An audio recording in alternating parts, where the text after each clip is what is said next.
Fight, fight, fight, fight, fight, fight, fight, fight, fight, fight, fight, fight, fight, fight, fight. Hypocrisy. Hey, what's up, guys? Welcome to Law-Splaining the Interwebs. I am your host, Nick Ricada of Ricada Law, small law firm in central Minnesota. How's it going, guys? Yes. The show is late. It's great. Cool. Gotcha. It's probably because I'm just sitting around doing nothing. Probably because I just don't care. Probably because of whatever the fuck you want it to be. Because it doesn't matter what I say. You just decide. So pick your poison and just roll with it, man. Like, I don't need to explain it anymore. Oh, my God. Here we go, guys. Say, it's Friday. Let's just go ahead and roll into Friday. I've got some topics picked out. My hair's a mess. Damn, disheveled as fuck. I've got some topics picked out. We'll talk about those. We'll see what else is going on. And we'll just get into it. We may be joined at some point by Ethan Van Sciver. Very much looking forward to talking to. Let me get my headset ready here. Jesus. And yeah, I hope so, because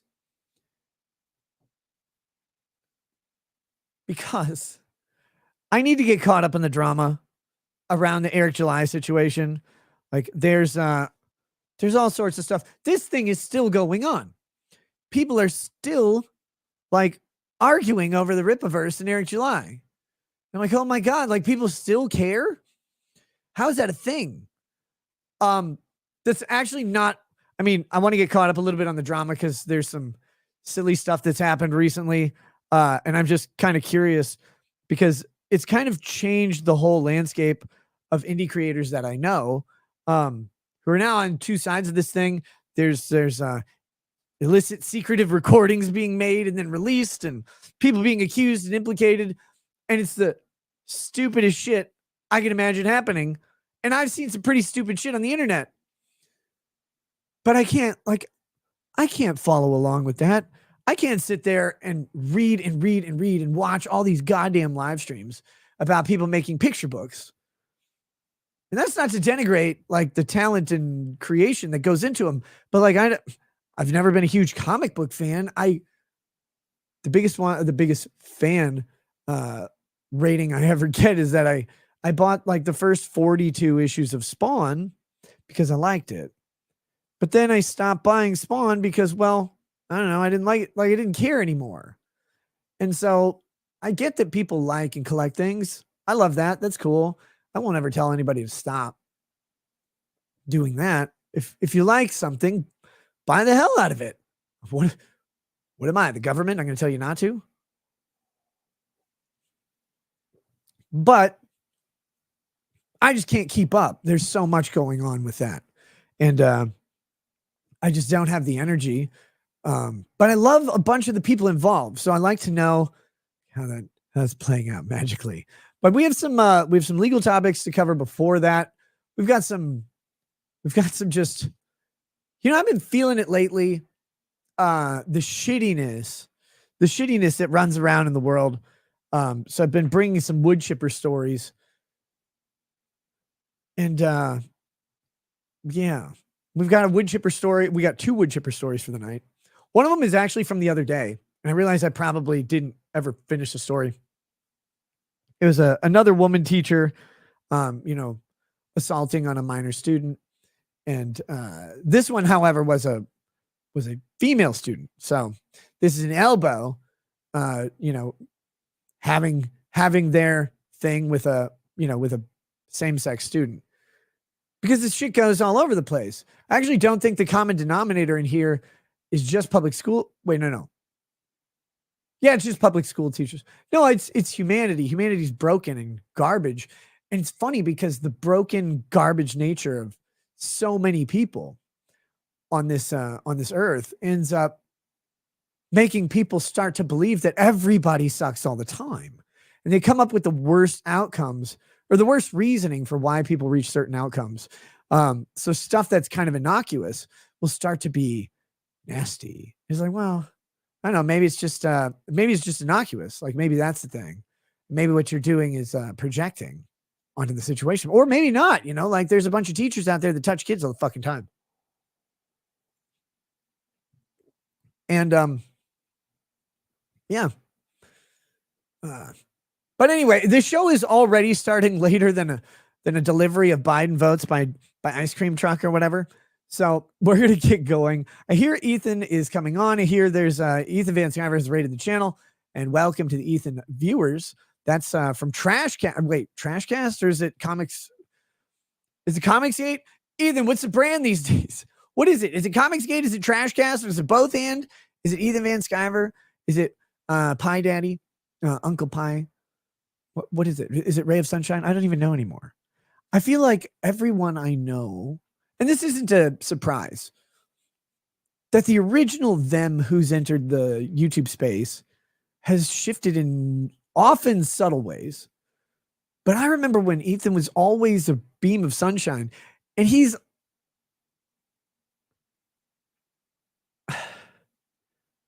some days I see stuff, and I see very little snippets of it, and I'm like, I'm not sure if he's being that beam of sunshine anymore. Is that still the brand? Is that it? Because as I was just saying, the world is such shit that you start to read nefariousness into the intentions of other people, even when it might not be there. Because you're like, well, everybody sucks, I guess. Look at government. How can people who don't suck elect so many people who do, right? But I guess we'll find out. We'll find out. I'll ask him. I'll be like, are you still happy, Ethan? Are you still a joyful addition to the internet? Are you terrible? Are you awful? Are you the moon? Here we go. Corrections 101. Welcome to Paralegal. Thank you for joining.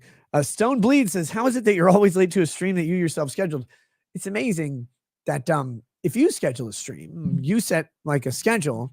Not everybody else in the world respects that schedule. And things can happen at the last minute and it fucks it up every time. It's wild. It's wild. Wild how it occurs. And it's funny because, again, the nefarious thing, right? Like people aren't trying to fuck up your schedule. That's not their goal. It's just incidental. In the same way that like people are like, oh, well, he's got all these reasons for being late. It's like, well, most of my reasons are just legitimately innocuous because my life is in logistical chaos at the moment. It just is. It's like it doesn't benefit me to be like 25, 30 minutes late for a show.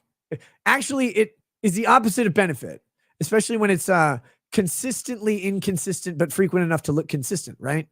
That's not helpful. It's not like I want to do that. It's like, yeah, you know what I want is this. Jesus Christ. But no, as stated many times, I am looking for a proper rescheduling. My kids, school activities and homeschool activities align with school activities typically. And my kids' school activities end in about 3 weeks, something like that. Minnesota schools. And once that winds up, my schedule opens up and that's great. And then I get to redo things. But once you set a school schedule with these activities, even if they're not in schools, it's kind of set. Like it's hard to change that shit because teachers and like our kids do play multiple instruments. Well, those instrument instructors they can't just, oh yeah, well, I can reschedule you with all my other students. I can just change wherever you are every week. That's fine for everybody else. You can't just swap that up. It's a big deal if you miss a lesson, right? It's not a big deal for them. They're like doctors, right? The doctor's office is like, we need you to show up 15 minutes early for your appointment so you can fill out this paperwork. So you actually do. You show up 15 minutes early and you fill out the paperwork, which takes 2 minutes. And then you wait like 20 minutes after your appointment. So you're there for like 40 minutes sitting around. Oh yeah, you really need it. And then you go in there and you're like, okay, well, is the appointment canceled and you pay me now because you were late? Or does that only happen when I'm late and you would have been late anyway? You're like, yeah, that one. Like, oh, okay. Wow. All right. What am I drinking? This is sweet tea, Milo sweet tea. And this one is vanilla almond milk, which is a cheating way to do the cream and vanilla. But vanilla gets annoying because it's those little 2-ounce bottles.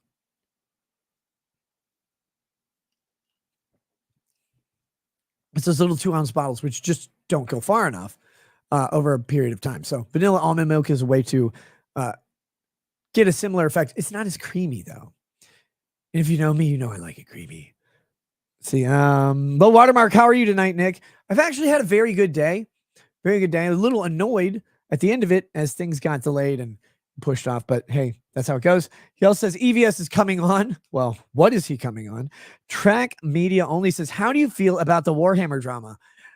I don't know much about it because I have even like shirked my hobbies lately. It's not just you. But I believe you're talking about female custodians. And the custodians in Warhammer aren't like, cleaning up messes in a lunchroom.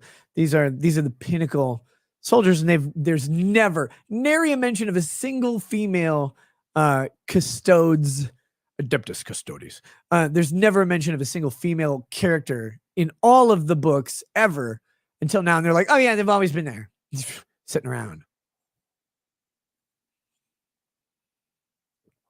So I don't know.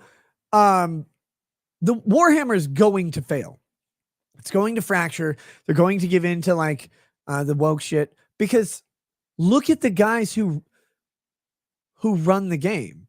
Look at the popular people. They're all the same people you'd expect. They're the chameleon neckbeard guys. They're like, yeah, guys, no taxes or whatever. And then they come up and like everything they talk about is like just liberal enough that you start to smell patchouli on their breath, and you're like, oh, I don't trust you anymore. And then all of a sudden they're like, yeah, guys, wouldn't an all Space Marine army that was made of chicks be cool? And you're like, nope. Get the gallows. Put them in. Gallows wouldn't support their giant bellies, but it's always like that. And those are the people who run the thing. They've all got the hipster glasses, the haircut that belongs on someone who's 130 pounds lighter, the clothes that could house and stretch over something that was even much heavier, and the personalities of, well, how do I say this? No, we're not going to do that. The personalities to match. You've met them. You know them. The only thing they're good at is like recommending a nice vegan restaurant. Because if you're looking for a place to end your professional life, you would just do it there. But yeah, Warhammer is going to fail because that's who they have brought in to create the material. And this is not unique to Warhammer. It's just every institution implements, usually through HR and middle management, these policies that promote a certain type of person. Those certain types of people gravitate towards being middling for the rest of their lives. They look for that.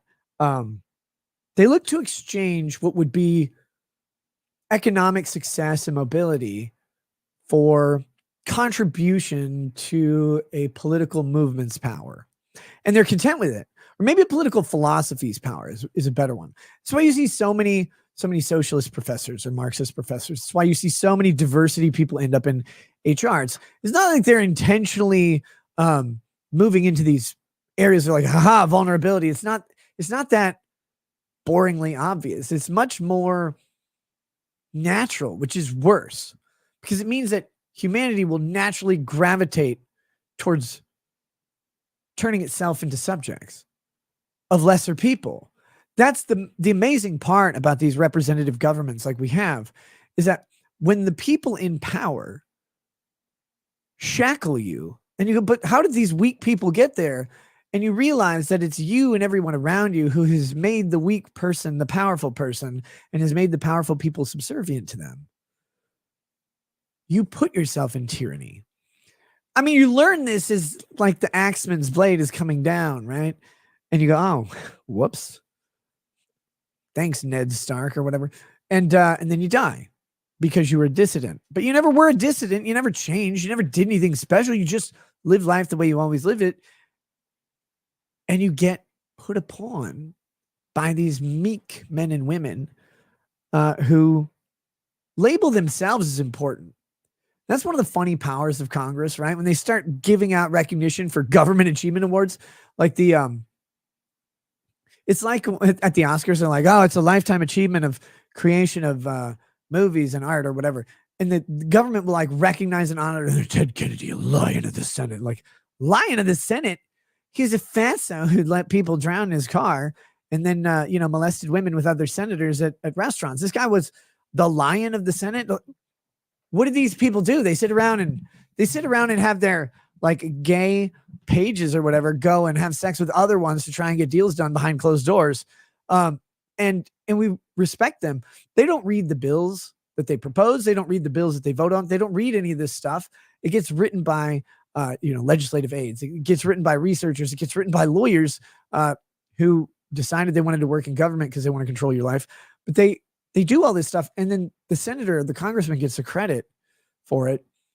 And they get lauded as if they're some sort of hero. And you're like, that's not heroism. That's just accolade. And the people giving them accolades are the people who want to give themselves accolades. So it's like a circle jerk of accoladery that these guys go through and they endure every day. But they're lesser people than any of you. They're better than me, obviously, but they're lesser people than you guys.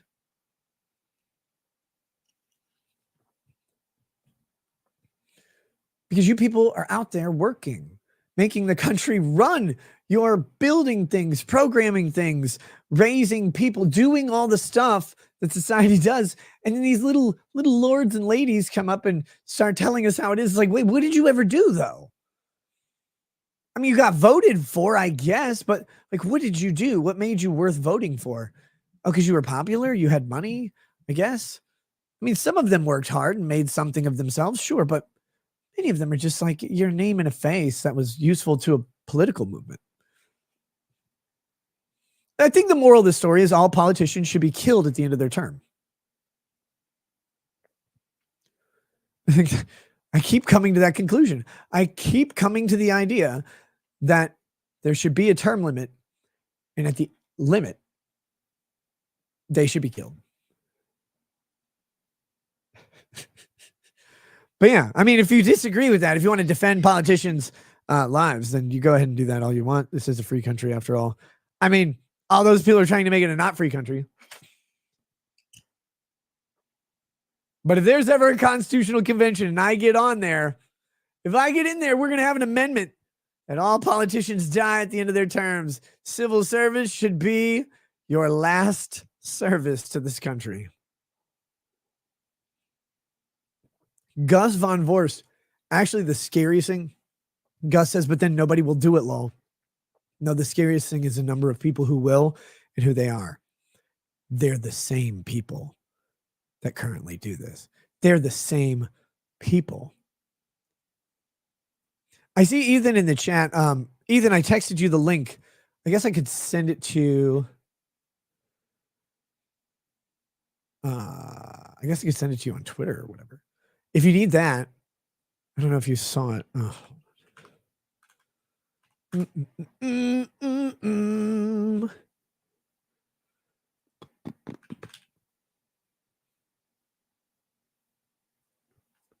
see, here you go.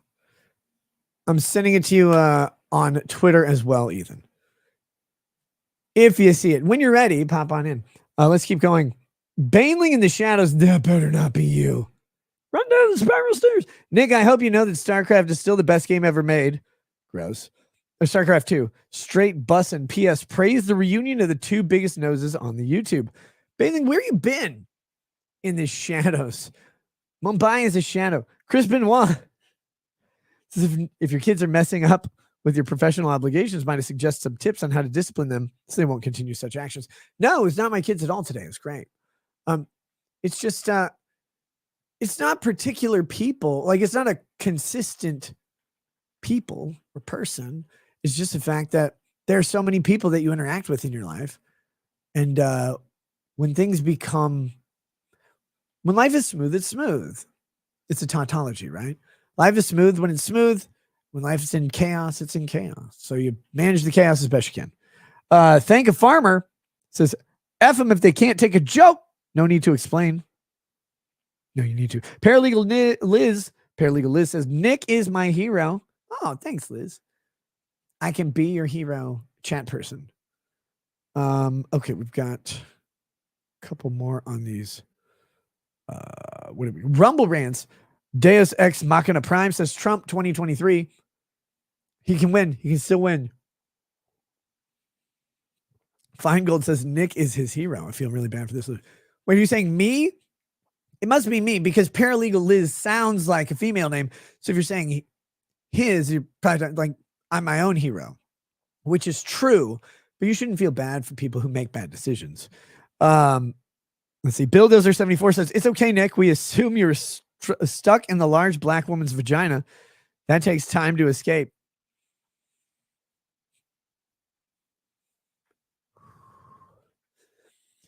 It's why the dads never pull out.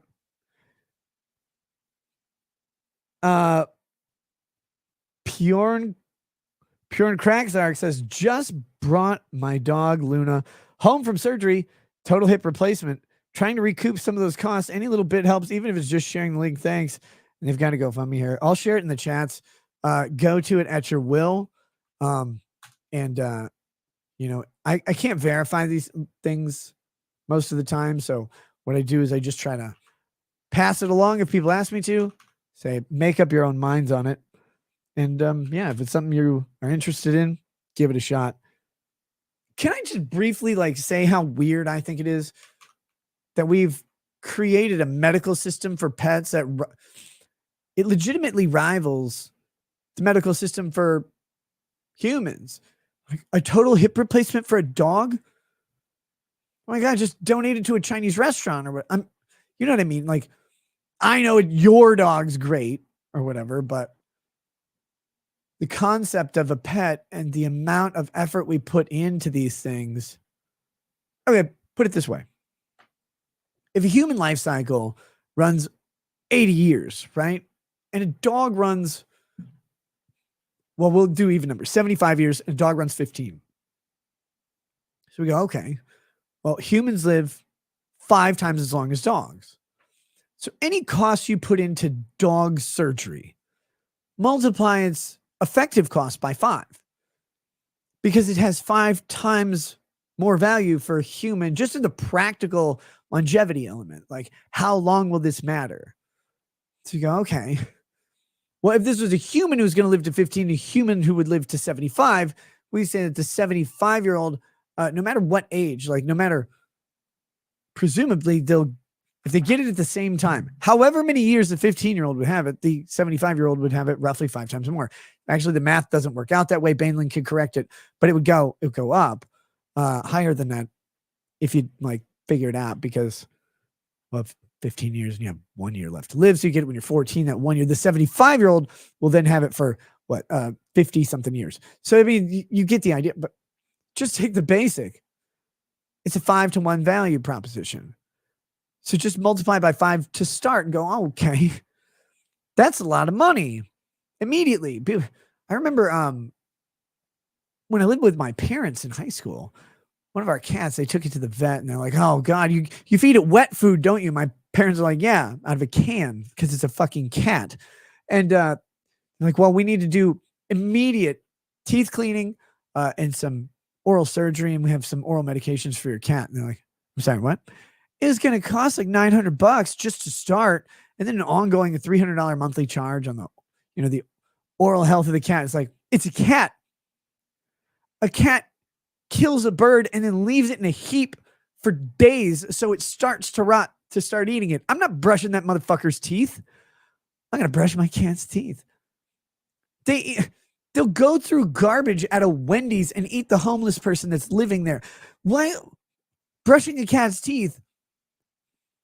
Oh my God. Why would you bother? What? But then they sucker people into spending a whole bunch. Now, look, I'm not saying that for you to, how much is, no, you know what? I don't want to shame anybody.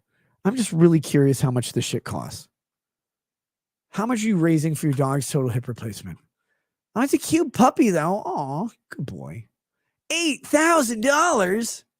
Good girl. Luna, I think is probably a girl, but it's $8,000. I'm like, do you remember what healthcare for pets was when I was born in the 80s? Healthcare for pets is like a sock and a toilet. Like just waterboard them like Khalid Sheikh Mohammed until they stop meowing or whatever. $8,000 for a hip replacement on a dog. You can buy a lot for $8,000, but that's how attached people become to these animals. They're family members. Some people are like, orthodontics for my kid, how much is that going to cost? $4,000 for braces. Oh no. Oh my God, my dog needs an $11,000 emergency kidney transplant. I mean, there's another corgi out there.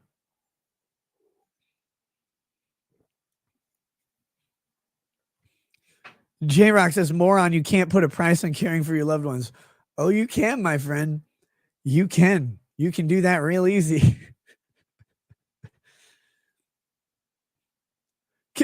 Seriously. Oh, you can't put a price on it. Okay, your beloved cat that has 3 months left to live, you can make its quality of life better by caring for it. It'll cost $130,000. You're just going to drop that down? How much veterinarian injections are you going to get for that one? Of course you can put a fucking price on it.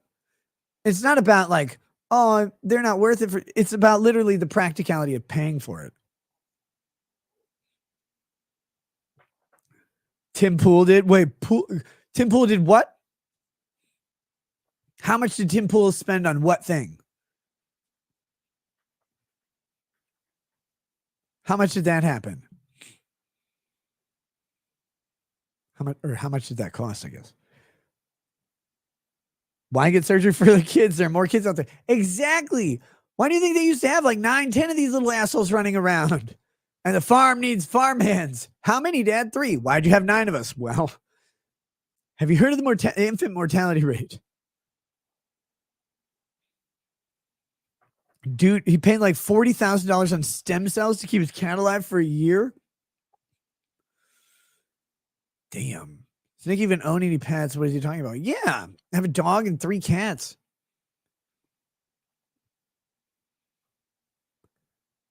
But like there is a limit. There's a limit to what people can practically do. And I'm sorry, it sucks. Hey, you have to make those decisions.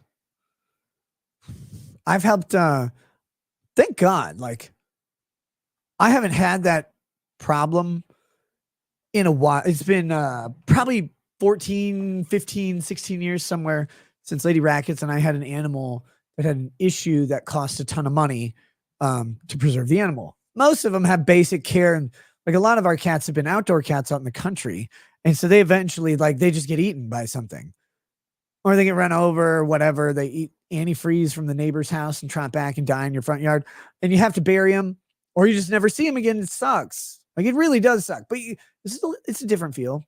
I grew up with indoor cats. With my parents, and I get very attached to those cats. They're not like they become part of the family. I get it. You want to spend more money on them than like the outdoor barn cat, right?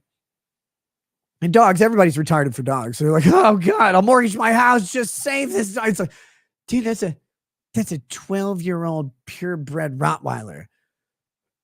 Jesus Christ. If we converted purebred Rottweiler years to human years, that thing's older than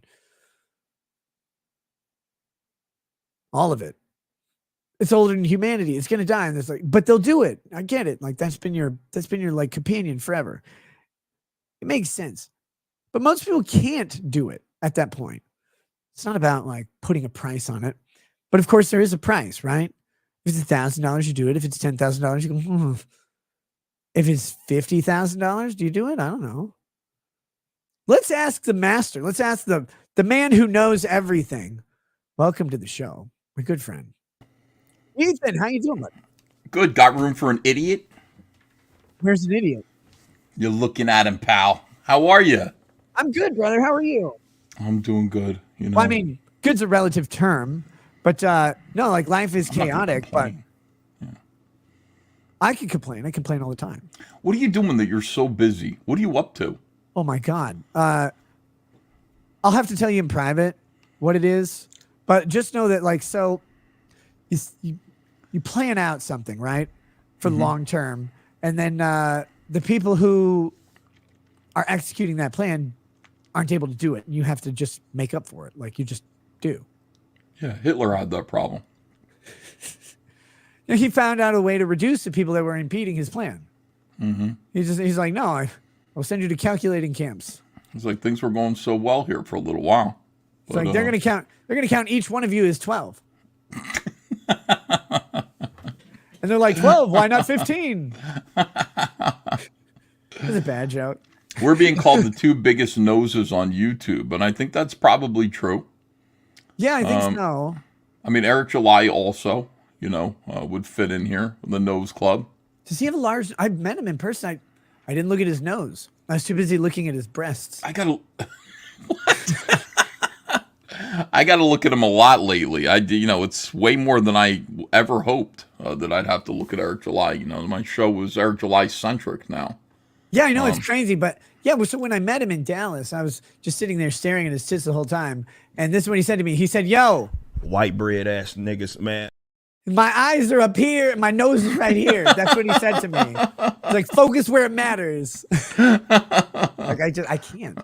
Yeah. Magnificent specimen. No, yeah. So I was going to ask you about that because, wait, first of all, yeah. This is closing out as you were just coming in. I need your expertise here. Yep. Ethan, is there a price ceiling on how much you'll pay to preserve a pet? Oh, that's a really good question. Yeah, I mean, not more than I could afford. I wouldn't go into debt. And then you'd have to examine, how long, like what is the quality of your pet's life going to be once you make this investment in keeping your cat alive for 25 years. I mean, you let a cat go after 14 years. What is it, a dog? What are you talking about? I don't know. Someone in chat, so they put up a GoFundMe. They sent me the $10 to promote it, but they put up a GoFundMe for their dog, Luna, which is going to have a total hip replacement. Which I didn't think was ever something I would hear about a dog, but here we are. Get a new dog. Get a total dog replacement. That's way cheaper. You could buy a really expensive, like designer Paris Hilton purse dog for less than. But I'm just saying, like the amount of dog value you can get out of a hip replacement for your dog is something. So Luna is, let's see, they rescued Luna in 2021, and oh my god. It doesn't say how old Luna is. Let's see, hip dysplasia is winning. A young pup with plenty of life ahead of her. I mean, how much though? I don't know. They don't say how old Luna is, but assume several years to come, right? Like, maybe the dog's like 4. Oh, that's a young dog, right? Like, let's say it's a 4-year-old dog. How much do you pay an $8,000 hip replacement? How much have you gotten attached to a dog after 4 years, though? Ethan, I don't get attached to dogs. Yeah, that's what I'm saying. Yeah, I mean, a dog's like a Nerf football. It's like, well, there's another Nerf football on the shelf. Right. I mean, I hate to say it, but I kind of feel the same way about animals. Like, all right, so this one's gone bad, and it's time to replace it with a new one. Right. I don't know. I've never been so fond of it. I'll be honest with you. I think I shed tears over a bunny once. I had a rabbit that died when I was like Jessica 24. Rabbit? Yeah, it was Jessica Rabbit. And that was very sad, but I don't think I ever had a cat or a dog where... No, I had a Persian cat that was ripped apart by a raccoon once. Oh, God, it's rough. Yeah, it was. I was a little kid, and, they left the cat. The cat shouldn't have gotten out. So I was a Persian. It was a very expensive cat. It was not a fighting cat. And it got out of the house... And the next morning, the neighbors found it. It was like a crime scene. Just, fur, like long hair fur, and like intestines and shit, and like ears and whiskers. And we're just like, that used to be a cat. What could have possibly done that? And People get mad at me for killing raccoons, Ethan. You should kill them. Raccoons are fucking assholes. And like, why would you kill raccoons? I'm like, I don't know. They were attacking my cats. They were stealing my cat's food, and then they were attacking the cats. I cared more about like the fact that I'd buy a new 20-pound bag of food and it'd be gone. Yeah. Like in a day or two. And then I'd have to go buy another one. So I eventually just went out and started stabbing them to death with a knife because that was funny. And Nick, then Wait, what? They're very clever animals. This is one thing that you should know about raccoons. Like, Not that smart. If I can confront a raccoon with a knife and a hammer and win in melee combat, Ethan, that's a no, that's stupid tough. fucking That's a animal. matter. That's not a matter of brains. You know, it doesn't. You're bigger than a raccoon, presumably, and the biggest raccoon is not bigger than you. But what I'm saying is they're very smart. So I'll be down here drawing in the middle of the night. My wife comes downstairs and she goes, "The hose is on outside," and I'm like, "What?" I didn't know your wife was black. The hose is on outside. Just pronounce it like Eric July. You'll get it. Okay. She'll be like, listen, the water's running outside. And I'll be like, what the hell? Like, she's like, did you leave it on? No, I didn't leave it on. So what the hell? These raccoons, they have little human hands and they know how to turn a spigot Yeah. to get a drink of water. So you'll be sitting there like just having, it'll be like midnight and they'll turn the spigot, they'll turn your hose on. They'll turn the hose So does on. a stack of 50s, Ethan. I heard myself say it. So you have to go out there like in the middle of the night, and you have to. And I'm like these fucking raccoons, and I'm like ratcheting the thing closed, you know, so they won't be able to. I'm trying to I'm trying to put some muscle behind it so the raccoons can't do it again, you know. Yeah, yeah, I don't trust those little assholes because they have like articulating thumbs and stuff. They can do things. They're like, yeah. So anyway, I had to kill them because of the cats. So first it was a knife and a hammer that I had to use, like, because I was dual wielding. So you actually killed some raccoons. Several, yeah, dude, they were everywhere. They're eating Wow. I think they were breeding or whatever, like Yeah. immigrants, Yeah. illegal ones. Yeah. And they kept coming in and taking my cat's food. My cat was pretty tough. One of them, Skippy, he would fight them off for a long time. That cat lived outside for a long while before he got killed by something. But he would fight these raccoons off all the time. But he wouldn't be able to kill them, and they would hurt the other cats. They'd come in with wounds and shit. We'd have to take them down to the vet, get antibiotics. It's like, okay. We have a farm vet though, right? Mm-hmm. Like, so the antibiotics are like $12, and then the vet's like, well, if he dies, he dies. But so then I started killing the raccoons and then like leaving their corpses out in the woods so that they would see in like a perimeter of their dead brethren and be intimidated and stay away. And it worked eventually. But I upgraded to an AR-15. That got rid of them really fast. Yeah, I would think so. You know, these raccoons are a little bit like indigenous Americans. I don't want to say Indians. Can you But say casino Americans? Is that casino Americans. because basketball Americans accepted nomenclature? I think casino American has to be accepted, right? Yeah, I like that. Yeah. I mean, like if you have a pet and you let your pet outside, they're basically like white settlers. You know, they have a home and everything. They're like, your home is like Europe, you know. Right. And you let them out there, and in the wild, there's this whole culture of like vicious, unsettled, non-domesticated creeps like raccoons, squirrels. Squirrels are not a problem. Don't worry about that. The raccoons are tough though. And so your cat is out there dealing with these engines essentially. Yeah, exactly. You know, that belong Like in a the woods. frontiersman. Yeah, they're completely different. You can't communicate with them.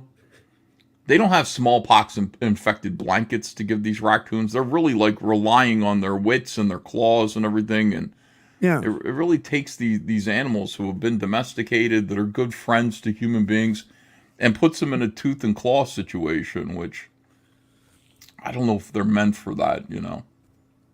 Yeah, well, cats are mean, but cats are apex predators of the world they inhabit. When you put a cat outside and you've got a big cat's 20 pounds, big raccoon's like 40. Yeah.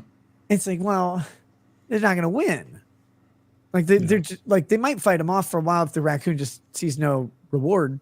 But raccoons are dumb. You said they're clever. They're actually stupid. Because I found this out when I got the AR-15. There's like a pack of raccoons running around my yard. Mm-hmm. You're comparing them to your own intelligence again, which is not. No, I said they were dumb. I didn't say they were smart. And so what they did though was I chased them. I was just trying to get rid of them and get them away from where my kids are.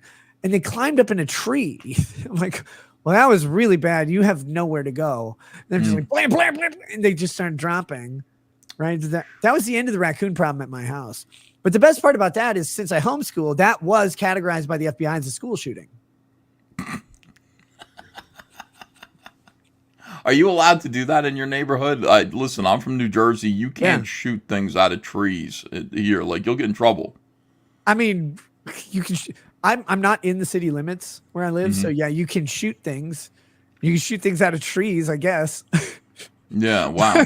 They don't have like a distinction, like, well, you can shoot at stuff, but you can't shoot at stuff that's in a tree. Like, well, I think it depends on if it's safe to shoot that particular thing in that particular tree from where you are. Right, I'm just saying, like, shooting something out of a tree is most likely, it's probably not a person, so I'm just saying it would be an animal. But we have turkeys here. We have wild turkeys that are real nuisances. They're pains. I mean, they're, like, my family's, afraid of them. They go, blah, blah, blah, blah, and they come at you. And I have to go and chase them away, and you're not allowed to do anything to these turkeys. They're food. Like, why can't we shoot the turkeys? Not allowed in Jersey. I think here they're considered pests like coyotes. Because we have a gang of turkeys that runs around like our rural neighborhood. Like your neighbors are pretty far apart, but like there's a gang of wild turkeys and they run around. There's like 20 of them. And the other day they're in the road. They're just sitting there, and I'm in my car and I'm like going way too fast. And they think, I'm like, they're gonna move. I'm gonna hit them. I'm gonna hit a bunch of turkeys. I'm gonna make soup later. But they did move eventually. But they just sit there. It's like, what are you guys doing? I normally just see them skittering through the field, but they're just sitting in the road. I'm like, just because it's asphalt doesn't mean you should stay. No. Yeah, this isn't for you, turkey. This is, you would think these animals, by the way, like, would realize it's a human civilization and just realize that the patches that are left of nature are not enough for them to stick around, and they should just head for the woods. Yeah. I see deer. Like, I got all kinds of animals in my yard, and it's just like, we've taken this over. You know what I mean? Like, we have settled this area. We are settlers. It's time for you to leave. All of you, leave raccoons. Leave turkeys. Leave even the deer. They should go, but they don't. They don't. And we're not allowed to do anything about it here in New Jersey. It's a disgrace. Deer run directly at cars. That's the worst part of them, because you might dodge hitting the deer, but there's no way for you to know if you're going to dodge a deer hitting you. That's right. Yeah, I think about that all the time. Like, I'm just like, my car is really nice, but it's just a matter of time before, the front. I'm not going to get in an accident with a human being. I'm not going to get in an accident. But a deer, and there are lots of them. There are families of deer, and they just run out right in front of your car. It's only a matter of time before my hood is caved in by one of these creatures. I'm moving where you are. No. I'm going to move where you are, where at least I have the right to fire a gun at these things. Yeah, It's sick of nature. I tend to have one of my kids press the gas pedal. I use the steering wheel, but I'm hanging out the driver's side window with a gun in my hand, going like shooting at turkeys and deer as I drive by. That's what I do. I live in Alabama, next to Camelot. No, I'm just kidding. Oh man, I went to the race with Camelot. That was fantastic. Are you going to come to one of these NASCAR races? Everybody's asking about you. Nobody knows where you are. Literally you ghosted all of your friends, Nick. I know. I'm telling you. It's not. It wasn't too long ago that you were on like Anna's show. You were on with John Malin. You're on with Cecil. You're on with me every now and then. Camelot. You were best friends with Camelot. You've ghosted all of your friends, and nobody knows why. And you've gotten skinny too, and that pisses me off. Well, here's the thing, Ethan. I used to get a steady supply of dick pics, so I was fat and happy. But no, they all dried up. So I dried up, Ethan. What? I dried up. I'm just kidding. Why don't you come out here and let us feed you? Come out here. You got to put some weight on you. I had like an entire apple pie on stream the other day just for you. I didn't get to see it. Do you have another one? I have most of one. Should I go get it? Yeah, go get it. Go get an apple pie. I'll eat fucking pie right now. Will you? Yeah, of course. I'd be delighted to see that. Yeah, Okay. I mean, no, seriously, go get it right now. I'll talk to your chat, and I'll tell them what's what. Your chat mostly hates me too, so thank God. Now it's both of us then. the chat hates both of us right now. Look at this. And I can talk I talk about it on occasion. I don't get too deep into the details, but I can give the summary story of what happened. It's nothing too spectacular, but I'll do it while eating pie because that'll make me feel better. They're like, you're too skinny, and I'm like, I know.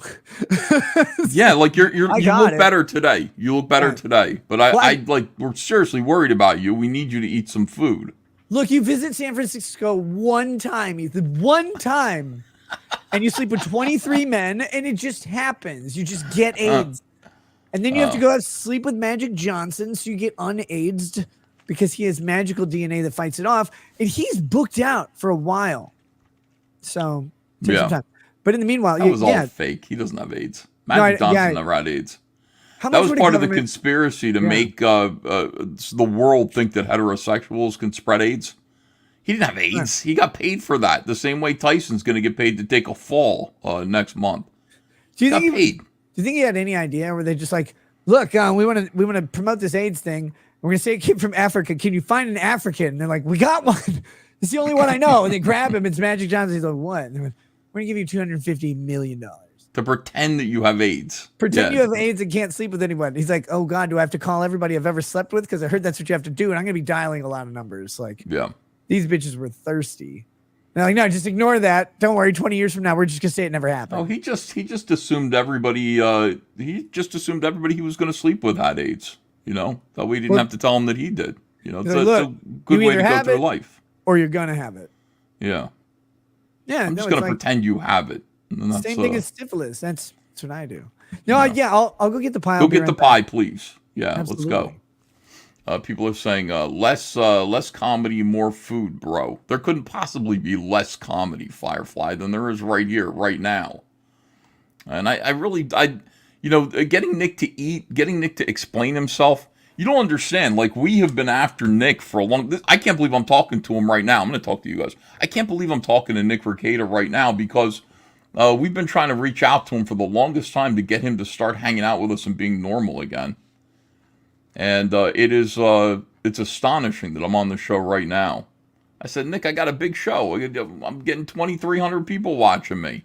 You should come be on my channel. I finally have a big enough audience to support you, a big law tuber. Oh, big law tuber. And he's just like, that's nice.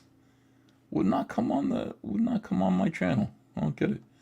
Let me see what you guys are saying. Nice boomer goon cave, says Fog Respecter. Thank you very much. I appreciate that. It is it's not that bad. Most of the stuff that's here, though, I made. So that's my excuse. It's not like other people's channels where it's like, look at all the things I've consumed. These are all things that I personally, my IP, I made these things. I brought them into reality. You got to admire me a little bit, right? Am I somebody that you guys could admire? Skullcramp says, never heard of Spur Frog. Well, I gotta promote it a little bit more, I guess. But it's my comic book. Look, I made some toys. I made posters. There's a flag there that completely, makes light of. No, you don't. No, not really. No respect. J Rock says, Ethan, where is your pie? I don't know. I'm gonna watch Nick eat one for once. Lil Watermark comes in with a big $250 super chat. Not for me, but for Nick. Lil Watermark, how come you come on my channel and you drop $10, $20 for me? And then you come in here with Rekieta Law, $250. Says, thank you, Uncle E, for coming on. Thank you, Nick, for getting a pie.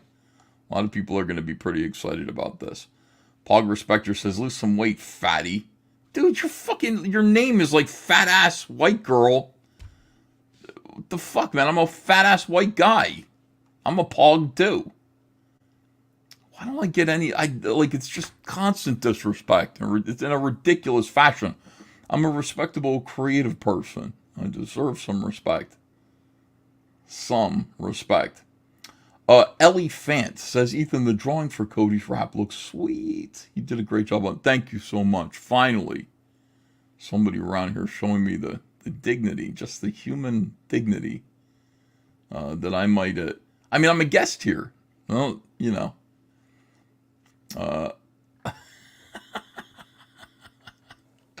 Snake says, get fucked, E. Get fucked on, E. I'm getting dunked on here big time. This is like a dunking booth for me. That ginger chick says, where's Rainbow the Brute? It's happening. Rainbow the Brute is around the corner in the next room. That's what I'm working on right now.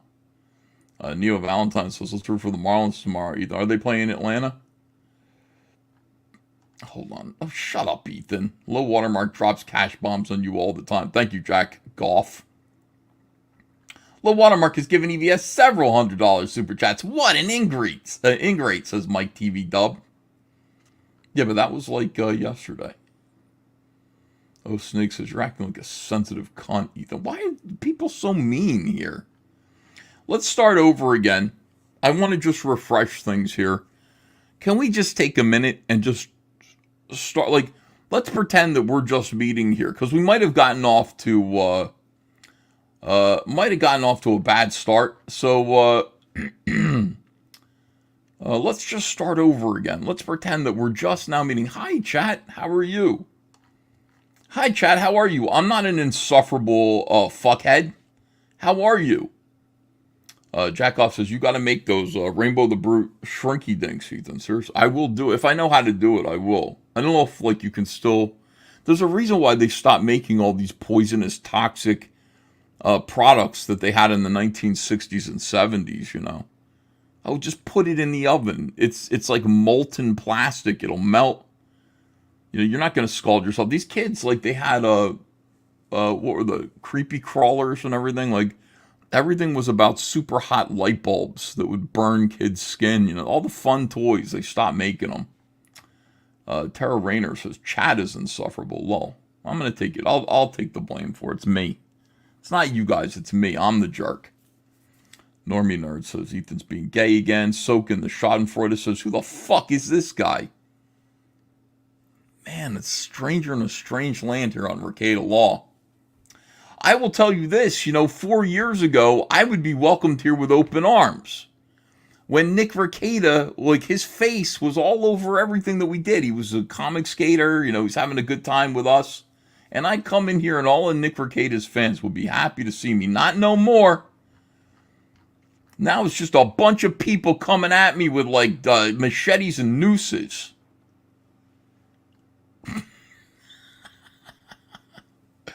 Art the Clown says, EVS knows how to run a chat when the host is away instead of pushing true crime like Megan Fox. No, I just sit here and fight with everybody and get them all wound up. Wendy says, all you do is whine, Ethan. Well, that's true. Crybaby, says Andy C. Oh, please. I deserve a little respect. Just a little bit. Jimmy Cobb says, Ethan loves it when you call him fat and gay. No, I don't. I don't like it. Who would like that? Nobody likes that. Arden Thrasher says, nice vocal fry, Ethan. That's not vocal fry. This is vocal fry. This is my voice. And anyway, it's Friday. It's Vocal Friday, okay? We're going to make it a new holiday.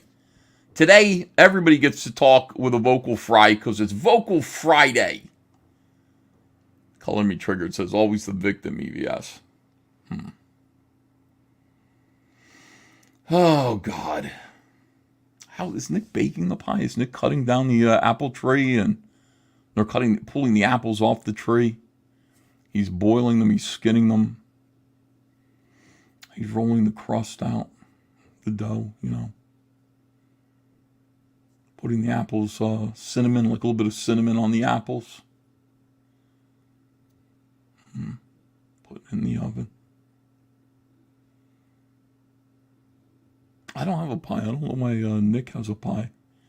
In fact, like, it's quite possible that he lied and he doesn't have a pie at all. Or the other possibility is that Nick has already been drinking all day to the degree that the minute he got up out of the chair, he fell over. He took 2 steps and fell over, which is another possibility. It's a distinct possibility.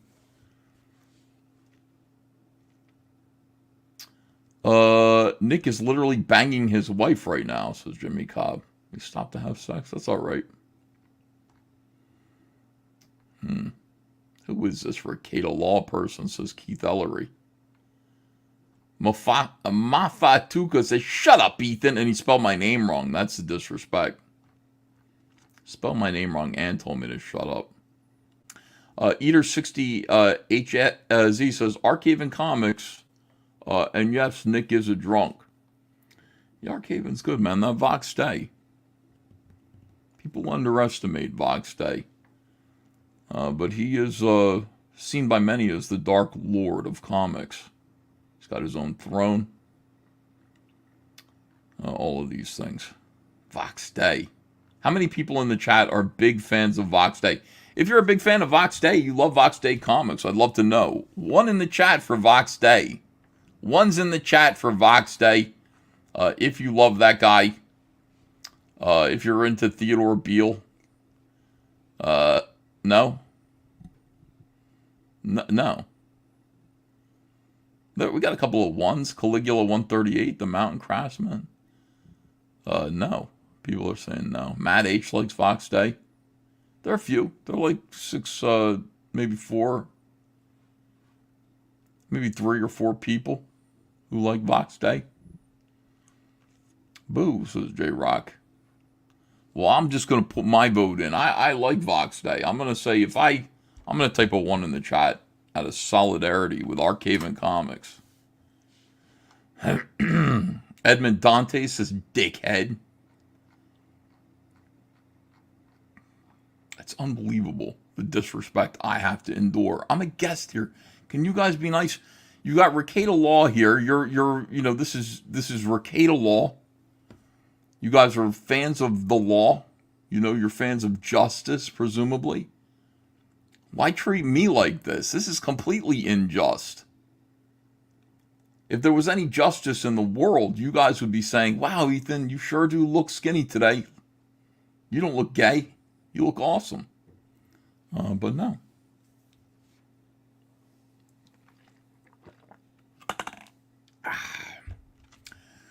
Let me see what you guys are saying here. Drunkada used to be law, says Chuck Keyworth.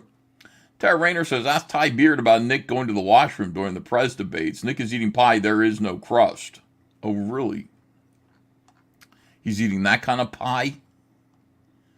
Jordan Hurst says, your waistband is unjust. How long does it... Hold on a second. You look fat, says Disgruntled Taco. No, Celestial Interface says, get defensive and this happens. Here's Ralph Max says, Ethan, you look awesome. Thanks. Thanks, Ralph. Baneling in the Shadow says, play the chat a puppet show. I can't do it because I need Nick Ricada. I don't think I'm allowed to. Let me see what happens if I try to play a puppet show in here. I don't think I can. I think he's got to approve of it. Puppets. I got a new puppet show today. Is that? Oh wait, are you there? You mean the creator of puppet show needs to approve of it? Yes, we need somebody to actually approve of the puppet. Like I have a puppet show. I got a few. Look, I will put down the rug, pray to the East Escala for the puppet show. We will play puppet. We'll play, you will. Of course, play. If Muhammad approves, which me, I'm Muhammad. If I approve, then it is good. Allah approves. It is halal. Okay, well, hold on. So I will find a puppet show that you can play. Now, part of Trashcast, of course, my show, we take puppet breaks. Everybody likes the puppets. You take puppet breaks? Yeah, you take a minute, and you let the puppets have their say. That's the whole thing. You just let the puppets have their say, like this. Okay, no, we'll pull it up in just a second. Pull it up right now. Just pull it up right now. No, wait, I'm going to show you my pie. All right, let me see the pie. So my daughter loves. There is one. My daughter loves apple pie. I love apple. It's the only pie I like is apple pie. My daughter loves apple pie, so she's had a slice of this, so I replaced it with Oreos. Oh wow! But it's an apple lattice pie. It's what I ate the other night. That's the slice you ate. You just and by the way to cut into the pie. My daughter, my 8-year-old daughter, cut into the pie. Oh, like she cut so that's why it's crooked. Yeah, I eat the pie from the middle. That's not how you eat a pie. You cut it and then pick it up with your hand, like a slice of pizza. No. It's filthy. You get stuff all over your hands, and you're getting part of the pie in your hands. What do? Lick your hands clean? No, you go to the restroom and you go ahead and clean your hands when you're done. But I mean, that's the so way you pie. just pee on your hands to clean them like normal. No, you don't. What pee? What are you talking about? Play my puppet show. What? How do you clean your hands in the restroom? That's the only reason I go there. Listen, I think the Friday night thing is a great idea in theory, but maybe just get a lot of people on a stream. No drama on a Friday and see how it goes. So I had to have you in the pup. Like, I couldn't get you on the show. So I had to get a puppet I've of been you. hiding from everybody. Yeah, and I know. I've been yelling at the chat. Chat is not nice at all. Chat was sitting there abusing me the whole time. I'm like, look, I'm a guest here. I deserve a little bit of respect, and a little bit of respect is what This they chat gave was me. abusing you? Yes. Oh, God. I feel like Jordan during the 7 Days War when Israel stopped firing at Palestine for a minute. Here's another puppet show. Click this one. This one's good, too. This is a quick one. Oh, fuck. We can have quick Ursula. This is the Rumble version of the puppet Am I show. still on? That mustache does not connect to the beard. That's not me.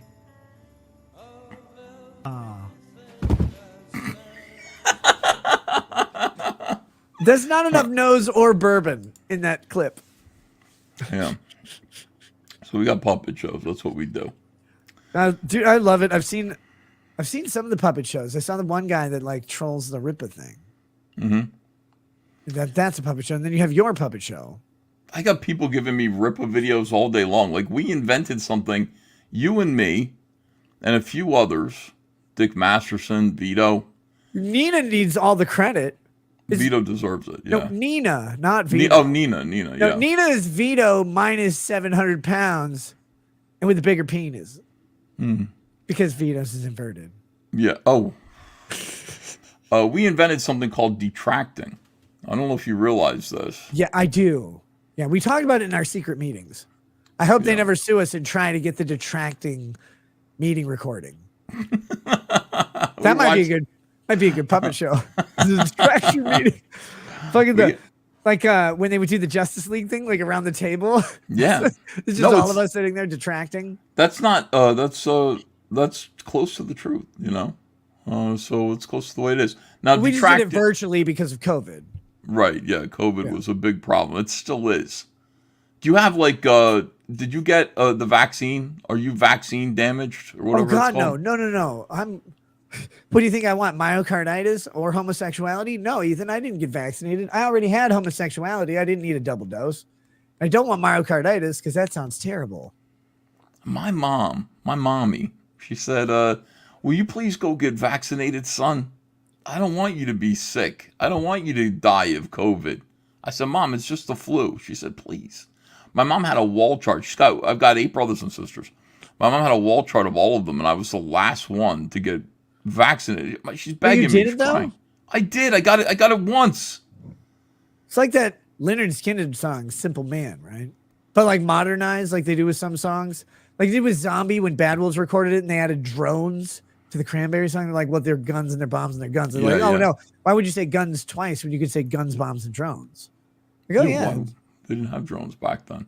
Did they? Right. So they fixed it. No, Bad Wolves or whatever, they fixed it by adding drones. They're like, this makes more sense. So like your mom's like, my mama told me, like, come hear me, son, or whatever. She said, please. My mom's like a Democrat, you know. I've said to her, I said, Mom, you voted for Obama? She said, yes, I did. Okay. And she starts to cry, you know, because she knows I'm just going to be like, what did you vote for that idiot for? What did you, you know? And she's a Democrat, so she believed all the hype. She said, go get vaxxed, please do it for me. Right. And I said, what could go wrong? You know, that was I did it once. I got vaxxed. You didn't get boosted then? No, I didn't get boosted. But here's the thing, like, it was the gayest experience because, like, it was like joining a cult. I did go there and you wait in a line and everybody's congratulating you and thanking you and making you feel good about yourself. Oh, God, it's just like never mind. It's just like the public education system. A little bit. You see why people were like posting photographs of themselves, like getting vaxxed and stuff, like big they smiles got the on their Band-Aid. face. Yeah, like it was a little bit. I was like, this is weird. Like I understand. Like maybe I got to get this vaccine, okay? Because maybe I need it. How come there's so much like taking pride in this? Like, what is that? You're not people cheering for your like tuberculosis or vaccines they even do anymore. They do chicken pox or whatever. The autism vaccine. They give that straight to polio, kids that's now. the one. Yeah. Polio. I wish we could choose one sacrificial polio victim a year. Take polio for the rest of us, like Jesus Christ and polio, but he keeps coming. What does polio do? Like, that's what FDR had, right? You got to sit in a wheelchair. He didn't have enough of it, Ethan. That's all I know. It got him, but it didn't get him quick enough, did it? What if every president had to have polio? Like, that'd be the trade-off. I think there should be a trade-off for politicians. There used to be. We didn't pay them that much at all. They had to already be like wealthy and established. It was civil service and it was a sacrifice. But now it's like, oh, well, you're a bartender one day and the next day you're making $184,000 and your horse teeth are showing on every TV station in the country. Right. There's an incentive if you're getting paid a lot, to be president. There's an incentive. Like, so, by the way, you think Trump's going to actually take his salary if he becomes president at this point? Jesus Christ, they're taking all this guy's money away from him. Scumbags. Yeah, I don't know. That was actually an interesting argument by a friend of mine, Matt Wilson. He wrote an amicus brief in one of the Trump cases.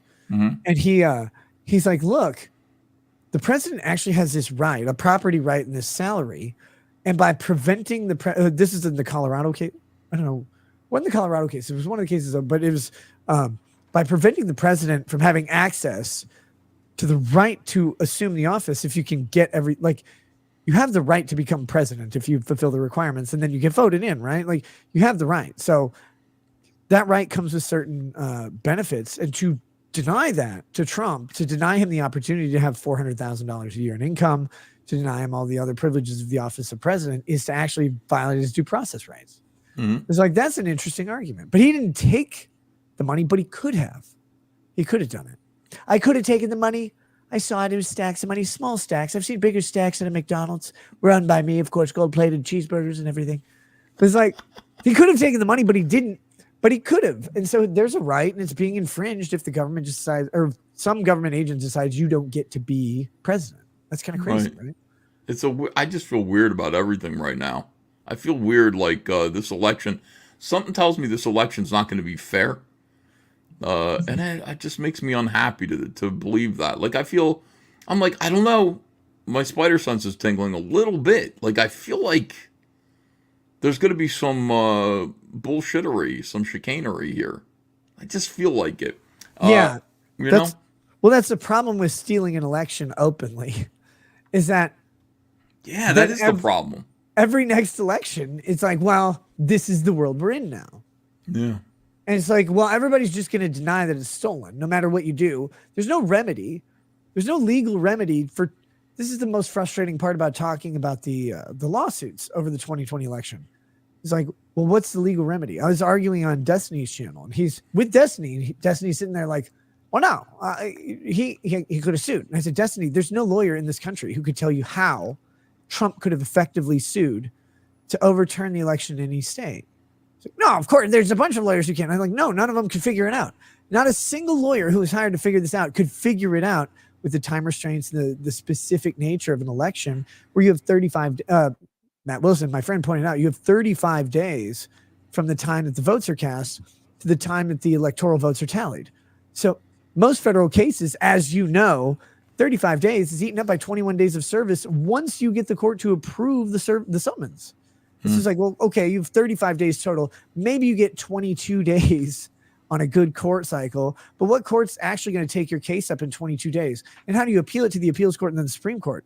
If you've got a mandatory reading on December 19th of the electoral votes, how do you get from November 2nd to December 19th and allege actual fraud? Because the fraud has to occur in that window, and then you have to learn about it, know about it, and present evidence to the court to say, we have sufficient basis to bring these claims. And if the court's like, yeah, but we don't have it on the calendar, then you're screwed. How can you bring that case? And so now we all just have to go. The media says, well, all of the lawsuits were defeated.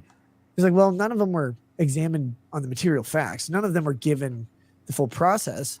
And then, so all of them were defeated, but by procedural methods. And then they go, so fraud didn't occur. We go, okay, now fraud can't occur in elections, apparently, because we have 2020, the most open possibility for fraud in any of our lifetimes. We all have to acknowledge that fraud occurs in every election. The question is it sufficient to overturn to influence the outcome? And in 2020, you have 4 essential swing states.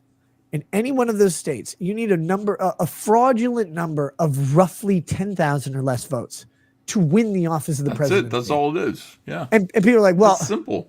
that fraud couldn't have occurred. I'm like, well, just because no one actually was able to show that it did doesn't mean it didn't. And the reason they're not able to show it did is because of the way our system works. You can't verify any particular ballot came from any particular voter, which means that one voter could submit 100,000 ballots, or a non-voter could submit 100,000 ballots, and no one would actually know that happened. I'm being a little hyperbolic with the numbers, but again, you only need a total maximum of 10,000 ballots in one swing state, and you effectively control the presidency with that little fraud. So we're going to pretend that fraud doesn't, people get charged with fraud in every election. So we're going to pretend it doesn't happen. And we're going to pretend that it was not enough without having any basis for it. All right, let's put that glass down. Put the glass down. Well, we got to put more empty. whiskey in it. I just noticed. Pie in your mouth. That's what we're looking for now. Let me no get whiskey. this pie. Wait, whiskey and pie. Can't it be both, Ethan? Well, you got to do the pie first, you know. Now that is 100% pure Americana. That is fat. That's the good kind of fat. Got to make sure that you're stuffing your face with pie. A few more bites of that before you have any whiskey. How can you have your whiskey if you won't eat your pie? I'm gonna, Ethan. Yeah. I will acquiesce to your whiskey request, of course. Yeah. But no, this is the thing. I promised, and I will after we flip over to Rumble exclusively, to tell you about my weight loss journey, which was great, which was half intentional and then went beyond that. And I'll talk about why. But no, like people are like, you're too skinny. I'm like, I know. I got it. It's just adjusting your. There you go. Look at that. That's how to do it right there. Yeah. Yeah. Love it. Oh, look at that. An Oreo cookie too. There we go. This is how it gets done right here, guys. I need a non-alcoholic vocal lubricant. Okay. Fair enough. Ethan, you need to come on every show and regulate my whiskey intake and just exchange it for pie. That's what I've done. Look at me. Beautiful. That's great. Yeah, everybody's going to be happy to see that. Everybody is. So I got summoned to a deposition from Preston Poulter's lawyers on Monday. And that case is still going on. How? It's still going on here in New Jersey. It's the defamation one, right? Yeah, the defamation one. Defamation for the things that were said by other people. Yeah, like all I said was, Preston, first of all, the Comicsgate trademark is mine. Preston put decided, out on video. That's true too. Why would you think he would do anything weird with your trademark when? Yeah, and why would I think that? Why would I think that this guy would do something weird? Assume the perfect position, Ethan. Stop, man, stop. I got that shit out of my head. I can't. Fuck, dude, that was a nightmare. But yeah, this guy puts out. I'm sure you've shown the artwork for this. He's like, we're doing a book called Demonatrix or Demonatrix or something like that. Yeah, the Lolita demon fuck. Now he didn't do this book. It was the other guy. What was that guy's name? Is John Lamont did it. He was the artist of it, or writer. The artist, I guess, the artist of it. I think he was the writer and the artist. Yeah. And then when you see this Preston art, was bringing him in under the illustrious label of Pressed in Poulter Comics. Yeah, it was called Pocket Jacks Comics, which also just indicates some fucking genital manipulation. Why a pocket? Like, yeah, it's all Prison weird. Wallet Jacks comics. Like, it's all weird. Why would you do this? Why you do this? Yeah, so he's he put this very strange comic book together. Very strange comic book. And we've seen it, you could show it if you, I could probably pull it up. You don't want to show that stuff on your channel. Let's flip to Rumble, then we can. I've shown it before, but let's flip over to Rumble and we can, because I talked about this, because I went through the full analysis of the defamation. And the funny thing is about the analysis of what you said is like, look, I'm here to protect the Comicsgate trademark, basically. Yeah. I'm paraphrasing, but I didn't see any specific defamatory comments about Preston. He was trying to impute Vicky's comments towards you. Yeah. Which we all know, like, you can't impute like a 20 IQ's person onto a beam of literal sunshine. Can't do that. And then he also tried to impute like Crow. Which it wasn't DA the Crow. Dean. The DA talk, Dean. Yeah. Not Crow. Crow's his brother, right, or something like that. Yeah. Yeah, he tried to impute DA Talks' statements. onto you. And the funny thing is, I'm like reading D.A. Thomas's statements. I'm like, wait, so this book looks pedophilic? I mean, he calls it Lolita, and it's about a demon trying to sex pervert an underage girl. Yeah, minor. Which is in there. Yeah. Yeah, it's kind of under like the legal age of consent. Right, it's like a public school teacher basically, but with demon wings. And they have a child in the classroom, and they suddenly want to touch them, and you're like, can't you just stick to the literature and math and arithmetic and the fine arts or whatever? Like, do you have to do the touching? Yeah, it just looked like these two little girls in their underpants, and they were, they looked really young. That's computer generated art, like CG art. Yeah, and they really looked young. It wasn't like it was manga, where it's like, no, it was CG art, and it just looked really young. They could have gone through the National Offender Registry and just sent emails to each one of them and said, "Hey, will you hand draw an interpretation of this cover art?" And so that would have been funny. That would have been a good move. Yeah. Well, I got summoned to a deposition. Oh shit! On Monday. I forgot. I shouldn't make jokes about that while you're on here. My apologies. Yeah, I'm being careful about what I say, but I'm not. These are all my statements. Bring me to deposition. You're not going? I'm not going. No. No, I'm gonna ignore it. They were late filing. Like, they're late with everything. My lawyers just said you don't have to go to that. They're not following the rules. Oh, okay, that makes sense. I thought you were just going to ignore the deposition by yourself, and you're saying it confidently on live stream. So I'm like, I'm missing something.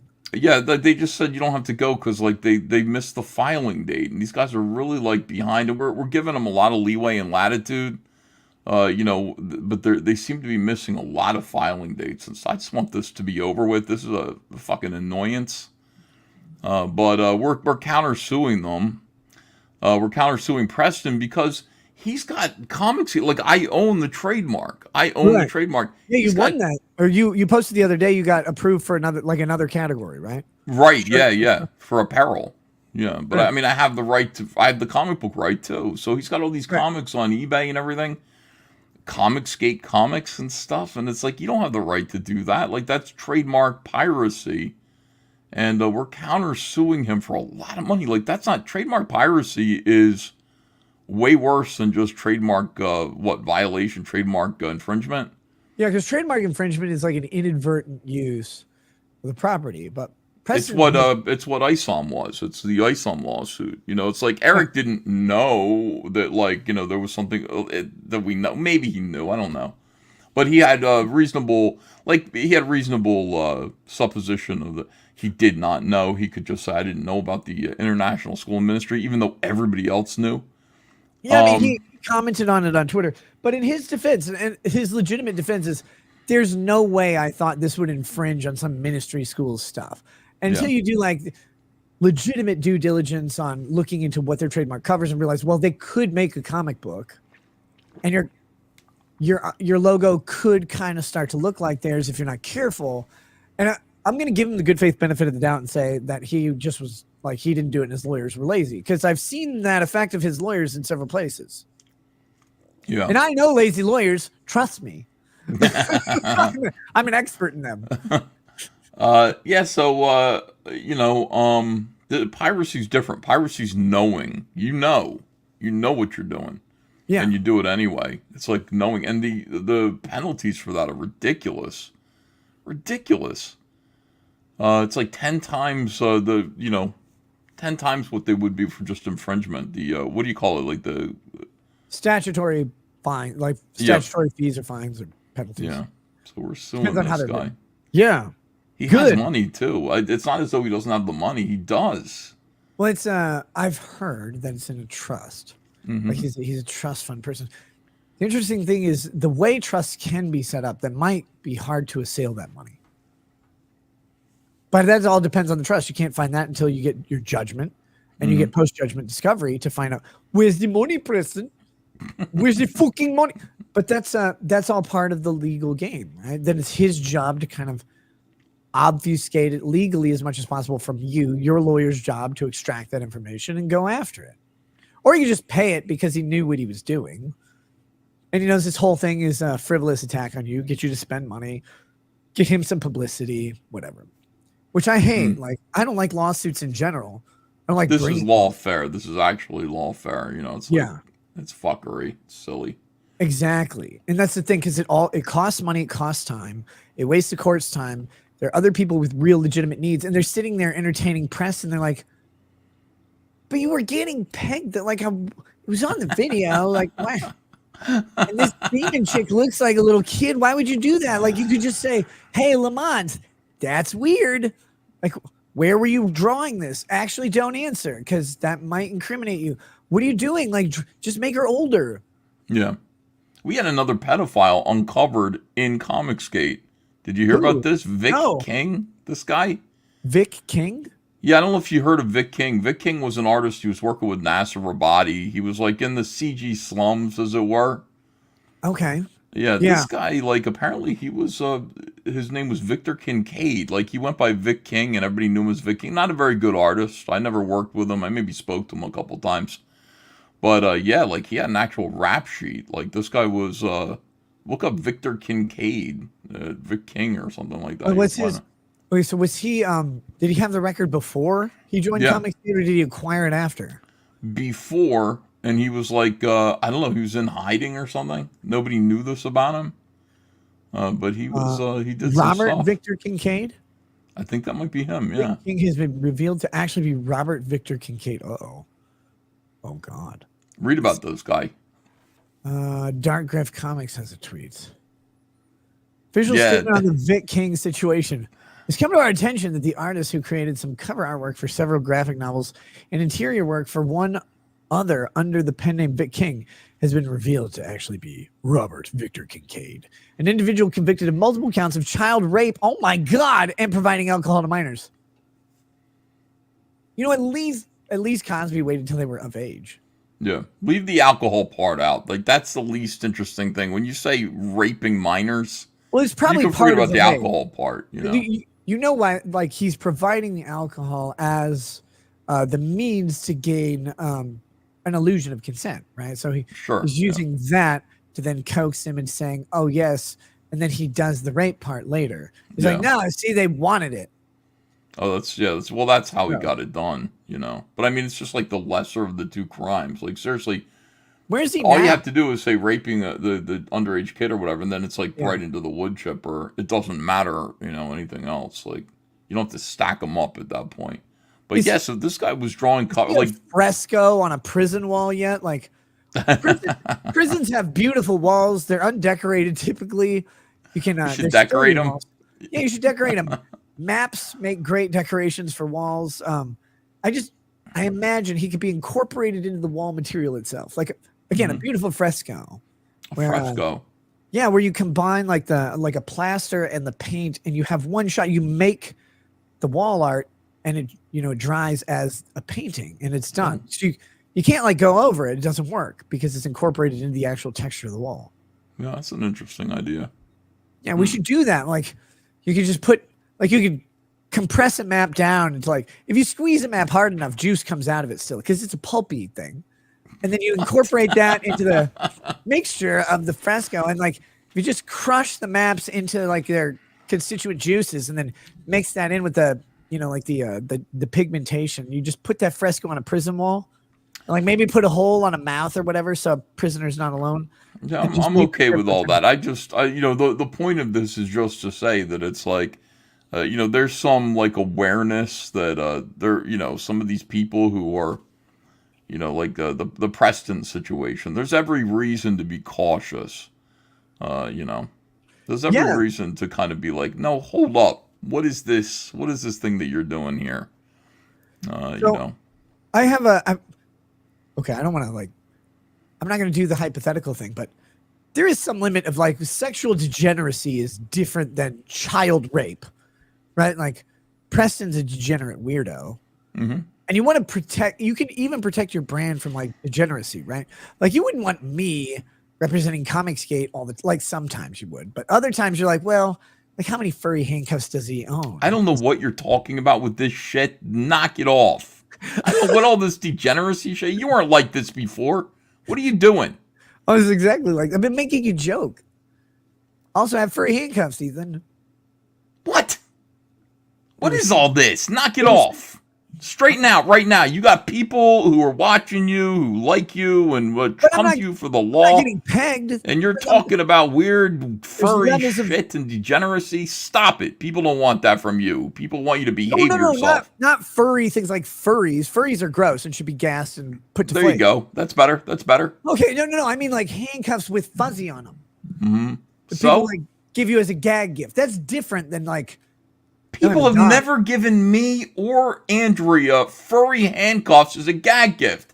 People give those gag gifts to people who are asking for them in one way or the other, Nick, and you're asking Christmas for them. this year. The message is loud and clear. Ethan, I feeling left gotta out. straighten you out. God damn it. Where are you? What are you doing? Where's Nick? You come back and you be the guy who sits there and drunkenly, but Yeah, seriously. you know, you take these trials on, you take them apart, you be the king of the law tubers, and you stop with the degeneracy. I don't know what goes on in your home now. Where is Lady Rackets? Get her over here. She's sleeping. She's tired. All right. No, the degeneracy was always there. It's funny to me. It's always funny to me. But no, the trial thing is what the problem. I'm always late to my shows. I cut off all my friends and haven't responded. Haven't been on anything. I don't like. People don't believe me because they're like, "Oh, you're a streamer. You don't work." I'm like, "It's not work. That's bogging me down." I have no fucking consistent time outside. I don't even have a consistent time for my own show right now. Chaos is chaos, and it hits like a freight train, man. Like it's not like I want to not do trials. They make me good money. They bring in good views. It's easy content. It has side content that spawns off of it because you're talking about these legal issues. You don't have to go out and find them. They're there, and people are interested in them. It's all gain. I would do it every day, except I'm not home. I'm never home. What are you doing? What are you up to? What's your life like? What are you doing? Fucking chaos, constantly. Like so, last year was wild. I did live appearances in several places. I went to a bunch of stuff. I haven't traveled. I don't think at all. I don't know if I've gone anywhere outside of my state this year so far, and I don't have any plans to. Like, I want to go visit my parents in Florida with my kids at some point, but I don't know when we can even go because it's so fucking busy and we just don't have an easy way to get away from all the stuff that we normally have to do. What are you busy doing? You keep saying you're busy. Doing what? Running. You're a YouTuber. I know, Ethan. I know. But again, the easiest way to explain it is this. You have a number of people and you set up a schedule, right? And that schedule is not easy to change. And that schedule lasts roughly a school year because we homeschool 5 children, but those 5 children, their activities are outside of the home. I can't teach my kids violin or piano. I can't have my kids do band or speech or choir here in our house. So those things have to go outside. If they want to do any sports, one of my kids played soccer, so all of that has to be done in partnership with someone else or in partnership with a private school or public school. And so my kid who played soccer, he played for a local private school. He actually lettered in it. He got a varsity letter in soccer. So it was really cool to see. Are any of your kids driving yet? My oldest he's got his learner's permit. He's about to be fully licensed, which will help tremendously. That is a huge thing that we've been waiting for. Gigantic though. My stepdaughter, Andrea's kid, she just started driving, and I was driving her to volleyball in the middle of the night, back and forth, and it is insane. It's an insane breach of your time, and it's something else. It's a real encroachment. And she finally got her driver's license, and life has been so good. I don't have to do anything anymore. Yeah, that's one of the big things. So even though I stream until 3 to 4 to 5 in the morning, depending on, or if I stream till 3 in the morning, I might be up for a little bit longer, whatever. I have to typically drive my oldest son to his first activities of the day, which start at 7:30. Yeah. So I might take an hour nap, wake up, drive him in, come back home, and then go to sleep for the night. So then I'm waking up, but for the night usually means till 10 or 12 or something like that. And then I have to unexpectedly have to participate in the driving. So we had me, Lady Rackets, and a nanny who all participated in transporting our children.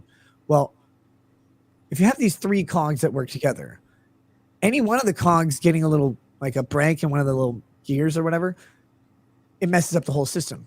Now, if Yeah. all three of them have small breaks, the whole thing breaks down and everything gets screwed up. But you can't change the schedule that you've set up because it involves 5 different people going at different times to different things, and those other activities have different people going, so everybody's schedules are The set. people in the chat are saying a lot of vagueness. No, I might be the only one here then who gets it. I completely understand what you're talking about. You're Well, guys, running all these kids around. Take 5 children to different activities that they cannot do at the same time. Our days are literally just driving during the day. You're because just a when all that fucking happens. cabbie. I understand. I just got done with that. People are like, well, you have a nanny. It's like, well, yes, but if the nanny schedule gets fucked up for the nanny's personal reasons, and my schedule gets changed a bit because of personal reasons, and Lady Ragged's schedule gets changed even a little bit for personal reasons, suddenly the schedule that you set in August doesn't work in January. Mm-hmm. And it's not going to work until June when school's over. And so that's the reality of the situation we were in. And it sucks because I wanted to start doing trials back in February, and all of a sudden we don't have drivers on the schedule that we planned, which means I'm picking up the goddamn slack because Ethan, as you know, is as the dad and man of the house. If something cannot be done by anybody else, who does it? It's me. Yeah, The chat said, don't act like you can fit in a car, Ethan. See, I'm being abused. I have a Lincoln Navigator, and I squeeze into it, okay? Me too. I love it. Aren't they great? Yeah. Yeah. They're Really nice. good. So we had a big giant 12 passenger van. Mm-hmm. And I was like, look, Lady Ragged's like, I love this retarded boxy piece of garbage that we have, but it's also not comfortable and there's no modern convenience to it, even though it's like a 2017. It barely has Bluetooth. The next vehicle, can we just get like a 7-seat thing? Because we have 5 kids and 2 of us, just for going like around town or wherever we're not going to need all this extra space. We keep the big van for long trips and hate ourselves, but just for every other day. So we got a Navigator and it's been bliss. It's so nice. You can't go back. Because I was driving a Ford Explorer before that, and I was going to upgrade to an, thank you for eating. Yes. I was going to upgrade to an Expedition, and I went, this Navigator, what is this? Amazing. So nice, dude. No. Okay, here we go. I need to do a bunch of super chats, especially this one. I've been putting it up, but I think he'll forgive me. Yeah. Low watermark with a huge super chat. Thank you, brother. Just thank you, Uncle Ethan, for coming on. Thank you, Nick, for getting a pie. My only regret, Ethan, is that we're so far apart. That pie would be gone already if I were there. It would I was be going gone. to say something different, but I'll go with your answer because it's less gay. I gotta get this out of you. Stop it with the degeneracy. Let's go. I'll start praying on stream. There you go. Yeah, But pray the gay away. I'm not a public school teacher, so I'll start praying with an A, not an E. Send Nina Infinity the link. Where is Nina Infinity? She's right there in the chat. She wants to come join us. Nina, do you want to join us on the show? She does. I haven't talked to Nina in a long time. I miss Nina. She wants to join us, but like she can. Here, I'll send it to her. I don't care if she. I don't care what she says anyway. Who listens? Yeah, To what? she's a girl. She has to do what we say. Who listens to women? Nobody. What's that? Ethan can retract his fat in order to appear 100 pounds lighter, somebody said. This is just great. And it's not true at all. He used that technique at Camelot's race as Fenrir Fire. I won't forget about the rumble flip, neurodivergent. Guys, the best part about this is I don't always have to do the rumble flip. Again, that was one of the contract negotiations I made, is that I can either do all of it on Rumble or I can not do the flip. There are some different obligations, but we don't have to do them. And it's beautiful to not have to do those things. But so I might keep this whole thing on YouTube tonight. What's the advantage of going to Rumble? You can be even more degenerate and drunk? Yes. See, you don't need it. You don't need it. No. You stay on YouTube, you keep it Disney. The funny thing about YouTube is people don't realize how much flexibility you have. You can say almost all the slurs, you just can't say them to someone who it makes sense to say it to. Mm-hmm. Like, I can't call Don Lemon the N-word or the F-word. You can't call him either of those. But I can't call him a bitch either. What? Why not? Because he is a bitch. Yeah, but he's not a woman. Can you call a woman a bitch? What is a woman, Ethan Van Sciver? I don't actually know because Matt Walsh doesn't know. No. I think Matt Walsh is the only one who knows. He did Everybody that else is documentary. I confused. hope he would find out. Can I Yeah. fucking copy this link? God damn it. Wait, hold on. I'm still Everything's a sending us. nightmare. Everything's a challenge. I don't know why everything that used to be easy became difficult. Yeah. Isn't that Used what to people with be. dementia say? Yeah, Well, life became difficult all of a sudden. I keep forgetting things. Right. I'm like that now. Forgetting things constantly. Oh, Cyberfrog Wreck Planet. Look how beautiful this is, chat. Those of you who are sitting there saying, oh, Ethan doesn't have a comic book. There's a whole big thing going on. Oh, no, Ethan has no comic books. Oh, yes, I do, assholes. This is Cyberfrog 2 Wreck Planet. We're shipping this one this week. Snowman, A Cold Day in Hell. Look at how all my books are shiny like this. Look at this. Isn't that great? It's like higher albedo than my skin.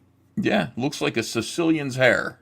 Beautiful, absolutely beautiful, slick and shiny. Some of the greatest artwork you'll ever see. This is about people getting killed.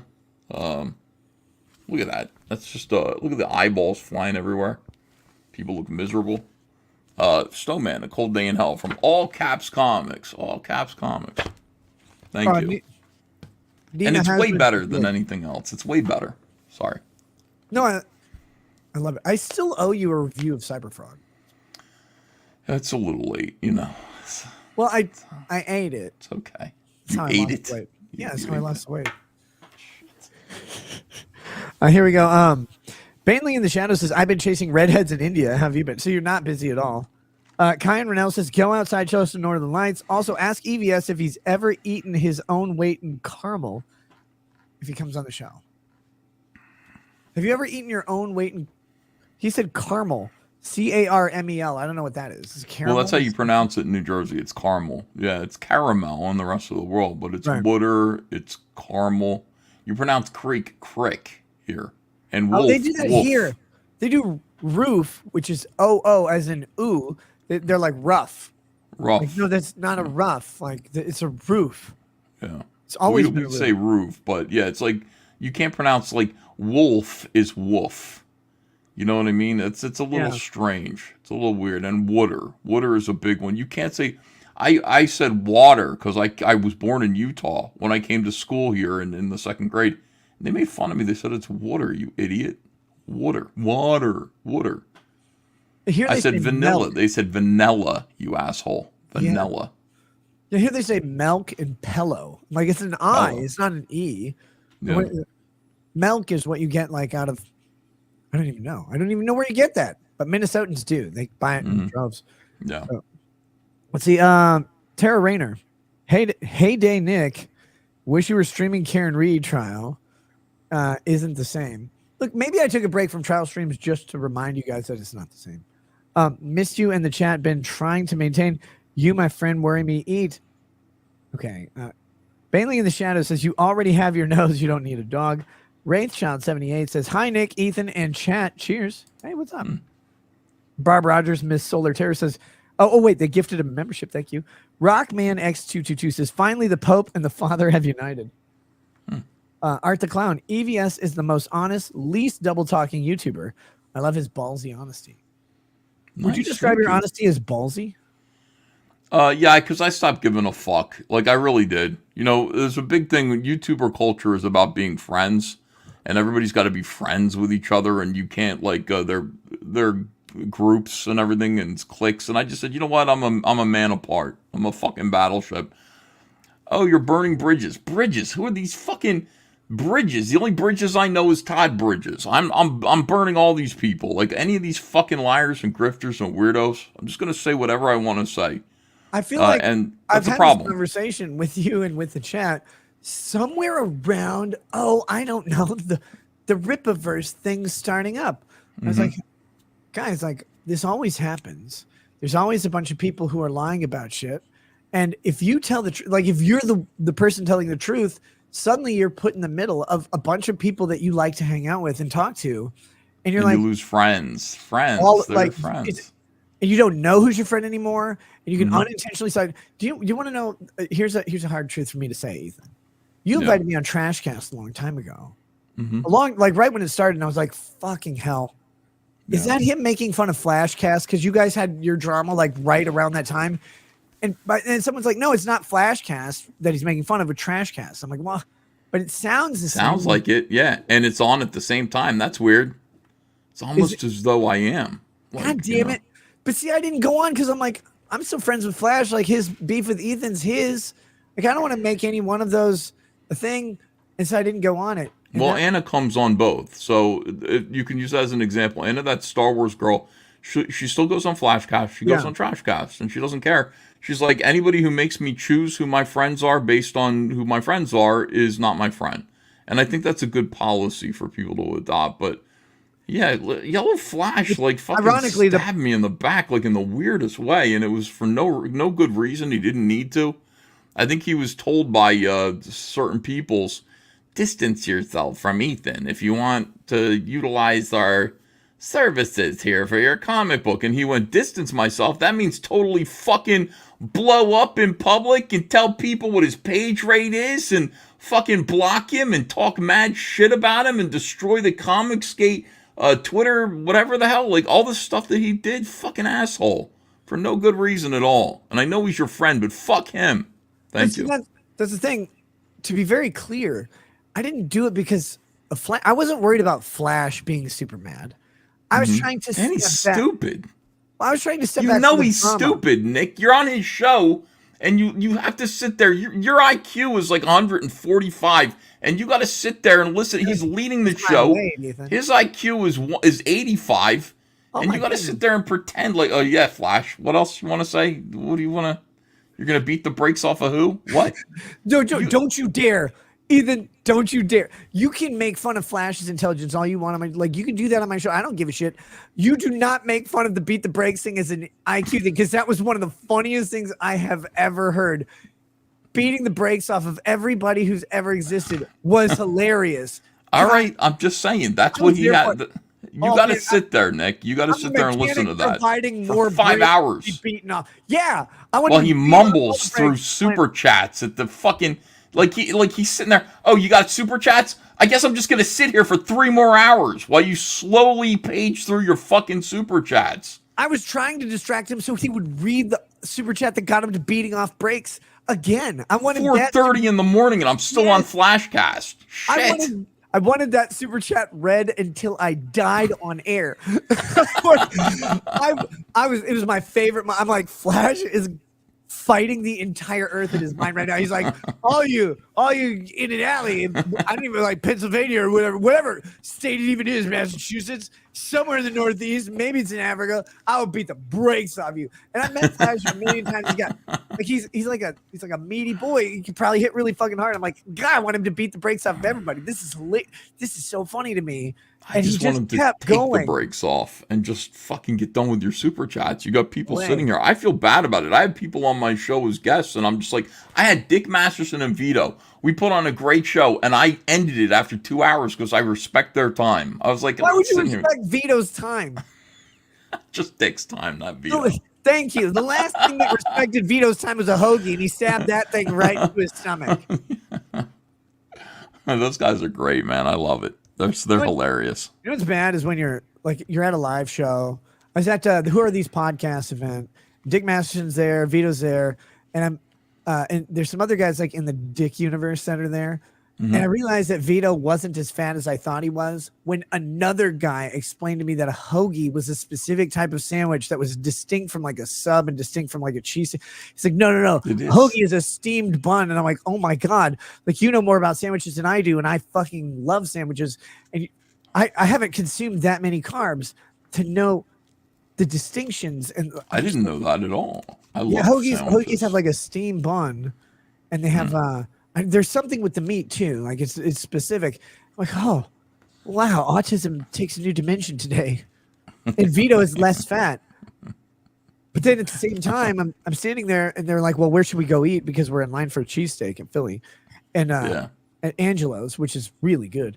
And they're like, well, there's a park over there. I'm like, yeah, but Vito can't go within 500 feet of that. We can't go there like this.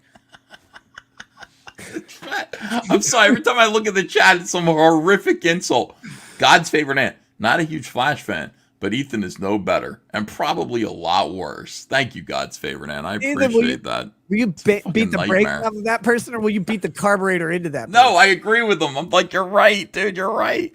Like, I'm the type of person I have, like I have shame. Like, I'll sit there and read that and go, yeah, they're right, dude. I'm no better than Flash. And then I'll go, wait a second, I'm way better than Flash. Like, I bounce, like, back and forth like that, Eric Terrible. Ray says Vito is as funny as finding out your baby has cancer. Oh, that's not funny at all. That's like the worst thing that you could find out. Like, that's ridiculous. Like, you'd be miserable. Like, just hold on.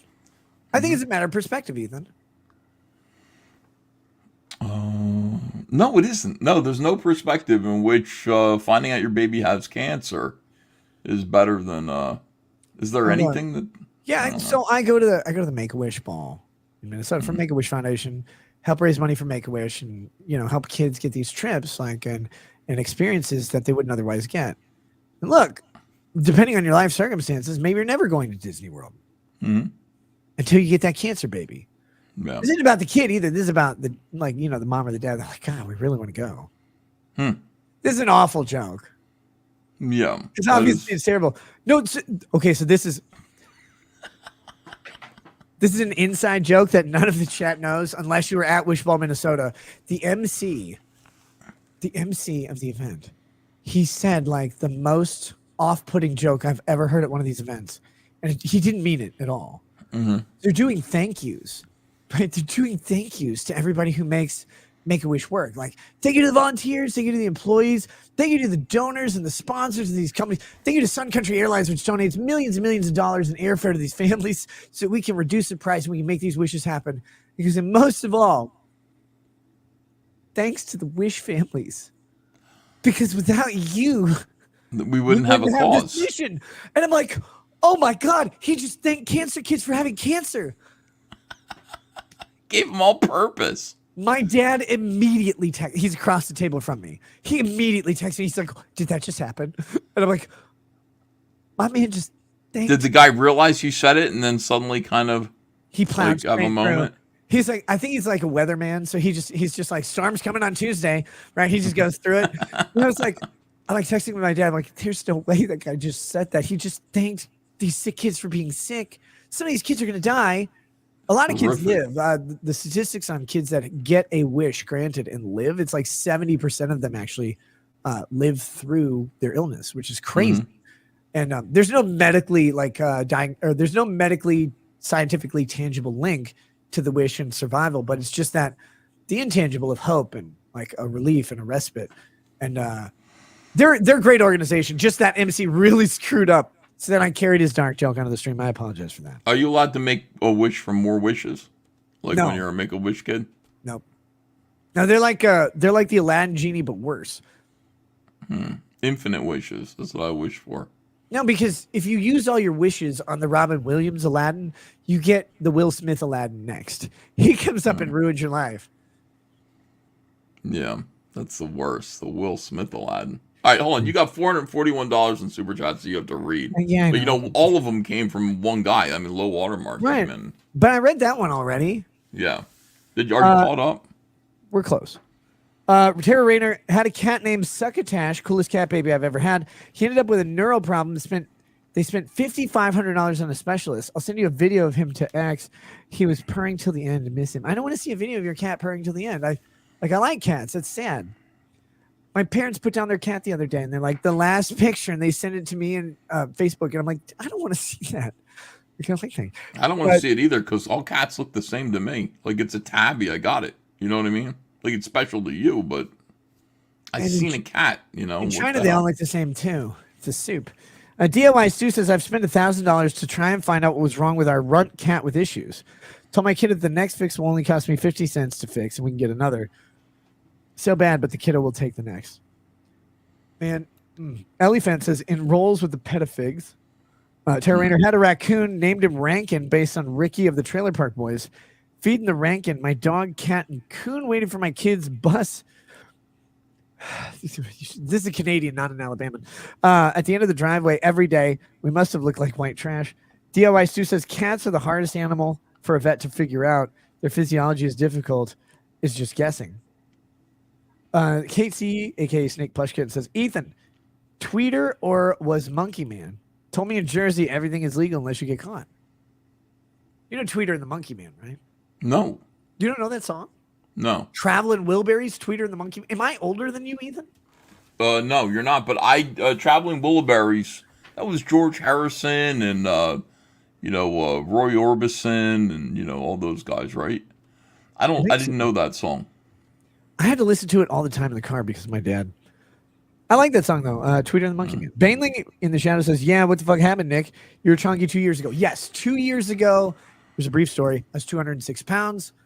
I was like, I'm tall. I'm 6'2", but I'm not that tall, and I'm a small frame guy.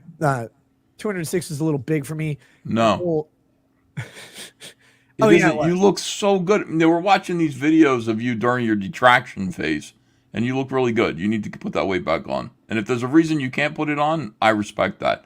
But if there isn't, you need to eat that pie, and let's go. We're still eating pie. Don't worry, It's gonna get eaten. No, it's I did not like the way I looked, mainly because of where the weight was. I could look good between 185 and 205 pounds. Sure. You're like a woman. I don't understand what you're talking about. No, it was all in my it was all in my belly. Oh, people said you had a gun. Yeah, because that's where it all went, and it was hard to get rid of. And so, over 2 years, I decided I was going to lose about 40 pounds. Then I did, and then I got to my goal, which was about 160 pounds. I met guys my height who were actually who weighed less than that, but they were in good shape. And it's like, okay, no, you can weigh around here, be good. And then my plan was to put on muscle rather than fat. Well, I got there and I got sick and lost 10 more pounds.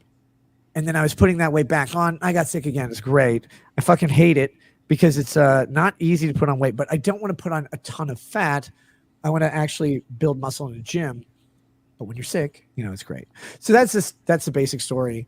I got down to 160, which is where I wanted to be, and then build up to like 180, 185 of like actually in shape toneness. And then I got sick twice and have been hovering just above 150. It's wonderful. Get Cecil around you. Cecil will help you. Willie, Ethan? I think so. I don't know, Ethan. We'll go out. We'll have some liquor. It'll be fine. But yeah, that's a basic story. That was a good impersonation of him. That was really good. It's nothing crazy or whatever. Like, it's just I lost weight intentionally, and then I got sick and lost more because I couldn't eat for 10 fucking days, and then it happened again. It was really annoying, but that's how it goes. Dark Hostess, thanks for the chat. James Town says, "I love Cyberfrog. How many of those Comics Gate shirts do you have left, EVS?" A few, yeah. We sold out most of them the past couple of days since we got the Comicsgate trademark. Officially, right. I put a bunch of these T-shirts on sale. They were like $20, and so people are buying them out. But go to my eBay, take a look. Pranvat Gulati gifted a membership. Thank you, DIY Stu says, "Years ago we'd be playing lawn darts. Let's talk about prepping." Says, "You're good, man. Locals chat likes you. It's the only chat that matters. What's sad is that Nick didn't hook you up with Locals chat as a guest. For shame." Wait, what? Says that Nick didn't hook you up with Locals chat as a guest. Wait, oh, you want me to bring Ethan on a Locals exclusive? Maybe we'll do that at some point. Squib says, "Any streams you don't ruin, Ethan?" Just kidding. But I'm not. Yeah, have you ever not ruined a stream in your life? No, I'm on this one. Like I know I probably seem to your chat and maybe to you like a little bit forceful, a little bit blunt. But I'm telling you, I speak for my audience and I speak for your friends. Like, people are like, feed Nick, make sure and stop him with the furry handcuff, bullshit, all this stuff that he's talking about, the perverted nonsense. Stop him. Get Nick back to where he was. I only talk about the perverted nonsense with you. No, you talk about it on the live stream with everybody listening. That's crazy. Actually, not as often. I'll make a joke or two now, but I talked about it a lot more. I pulled back. I got it. I pulled out, Ethan. Okay. All right. Yeah. I sprayed it elsewhere.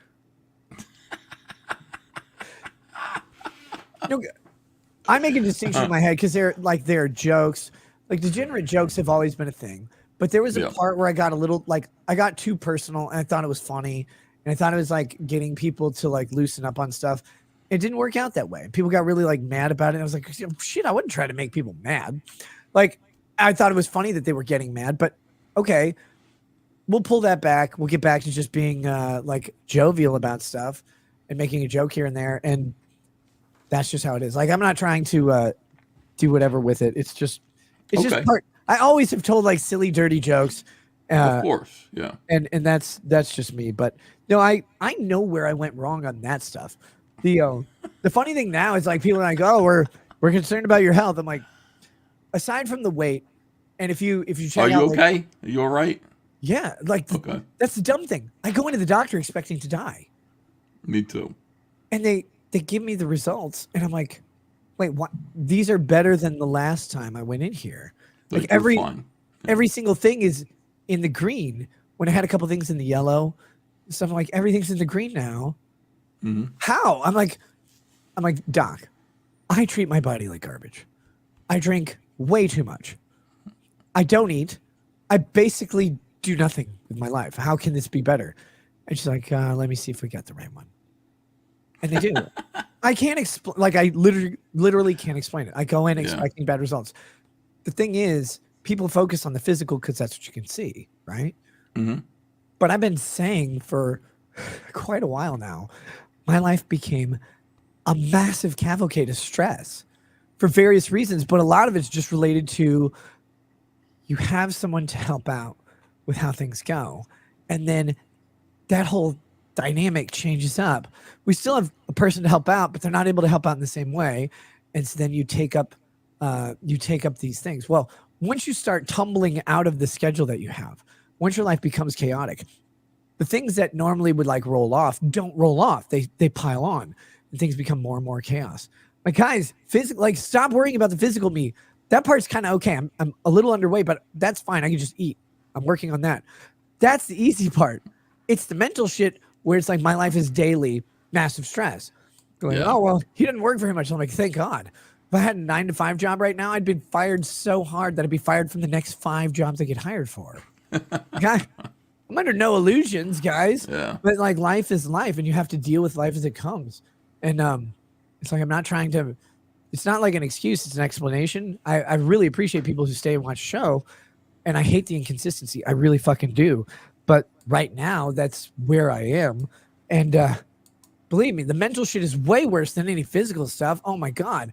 If I had these numbers in college, I'd be slightly better than I was in college. But if I had these numbers 10 years after college, I would have been cool. Now I have like good health numbers, but I don't have the ability Everybody to go, loves like, you. That's all it is. It's just people really love you. Well, our community loves you. Our little family, our comic skate group here, we love you. We're That's concerned okay. I'm about going you. to send you all nudes for Christmas, except for you. I'm sending you for handcuffs. Tara Rayner says, ask Ty Beard about Nick going to the washroom during the president's debates. Oh, for Nick's eating fuck's pie, there's no crust. Well, that was a drinking stream. I drank a shitload and had to go to the bathroom to throw up, and then Drexel came and rescued the stream. Like, that was funny to me. Kate C, a.k.a. Snake Plushkin, says, Justified fans, no apple pies and moonshine. Truder Watch Studio says, EVS, you look very curvy today. Kirby or curvy? Curvy. Curvy. Oh, fat. I mean, Thank if you you. want to put it that way, yes. Yeah, I do. I'm looking at myself. I'm like, wow, dude, you're starting to look like Artie Lang. Good for you. Your Little nose bit. is still intact, though. You're gonna have That's to true. You're gonna have to invert that nose with a lot of powder. I've never tried it before. I've never tried cocaine. Don't. I'm up for it. You know what I mean? You're I'll up try for it. it? Yeah, let's go. Let's get some cocaine. What's I've the- never tried it. I would try it. I probably really would like it. I'm like, I like to try new things. Do you like Ritalin and Adderall and stuff like that? No, I mean, you know what? My mother-in-law, my old mother-in-law, she's a doctor, and she wanted to prescribe me Ritalin so I'd be able to draw longer hours. I was like, are you fucking crazy? You didn't take her up on that? No, she said, yeah, I can write mess you you a up. prescription for Ritalin. I was like, how about no? How about Yeah. just a cup of coffee? Crazy. Dude, Tell my son that. Be like, your grandmother's nuts. She wanted to kill your father. Yeah, so I have narcolepsy. Cocaine's better. You have narcolepsy? Yes. I was diagnosed in 2006 with narcolepsy. So I have they had me on Ritalin for a couple years. And then I started so I would take it I take a slow release Ritalin at the beginning of the day. I had like a booster normal release one that I would take if I ever got tired or if I had to drive like a long distance. So I go into my doctor though, and I'm like, hey doc. So I take this Ritalin and something happens where at the end of the day, I can feel and audibly hear my heart beating. Oh, wow. Is that normal? The doctor's I don't like, think so. No. Yeah. Did your family have a history of heart disease? I'm like, well, every one of my grandparents has had a quadruple bypass. Does that count? And she's like, oh God, we need to get you off of Ritalin right now. For real? No more Ritalin because that's really bad for people with that cardiovascular history. And I'm like, oh, okay. Well, let's not have that anymore. And so then they tried to give me Adderall, and that was a disaster because Adderall put me to sleep immediately. Like I was holding my baby at the time, and Lady Rags was there, and I took an Adderall. Like 40 minutes goes by, standing up by my couch. I'm like, lady, take the baby. Like, what? I'm like, take the baby. She grabs the baby, and I fall asleep on the couch. She couldn't wake me up for like 2 hours. I was just out. So told that to my doctor. She's like, never try that again. I've learned at that point that general practicing doctors know literally nothing about the human body. Yeah. Have you ever been to a general practitioner doctor that has solved a problem that you've had? Never. No, they never know what you're talking about. They don't. I'm like, you have to tell them. You have to go, I think you need to like send me off to a neurologist or something like that. You know, it's like, and then they look at you for a while. Yeah, general practice, they just give you a clean bill of health for some reason. And I go there all the time. You know, their biggest scam is I have asthma. I need an asthma inhaler constantly. It's never going to stop. I'm always going to need my two. I have a Symbicort inhaler, which I take, and then an emergency inhaler in case that's not enough. And then during the springtime, I need it. So my prescription runs out, and the scam is, I go, hey, can I get another one? No, your prescription's out. You got to go to the doctor and pay the doctor another $250 so that he can. That's a scam. Just keep me in the system. I always need my inhaler. Why do I have to go and double check with the doctor? No, I'm still an asthmatic, asshole. It drives me nuts.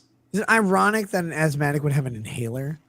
Like, shouldn't they put it? Like, shouldn't they do the rectal thing since you have trouble breathing? What?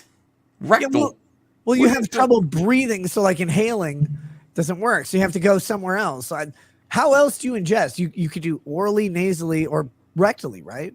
Just that's all you need. You don't need to put anything in your ass, Nick. You don't need to.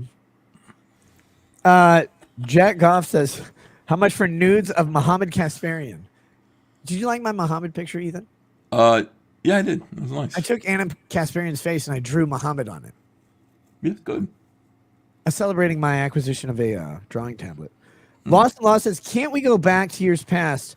Nick did Mr. Y voice. No, that guy was named Brandon. Mr. Y voice wouldn't make sense now because fuck Ace Attorney.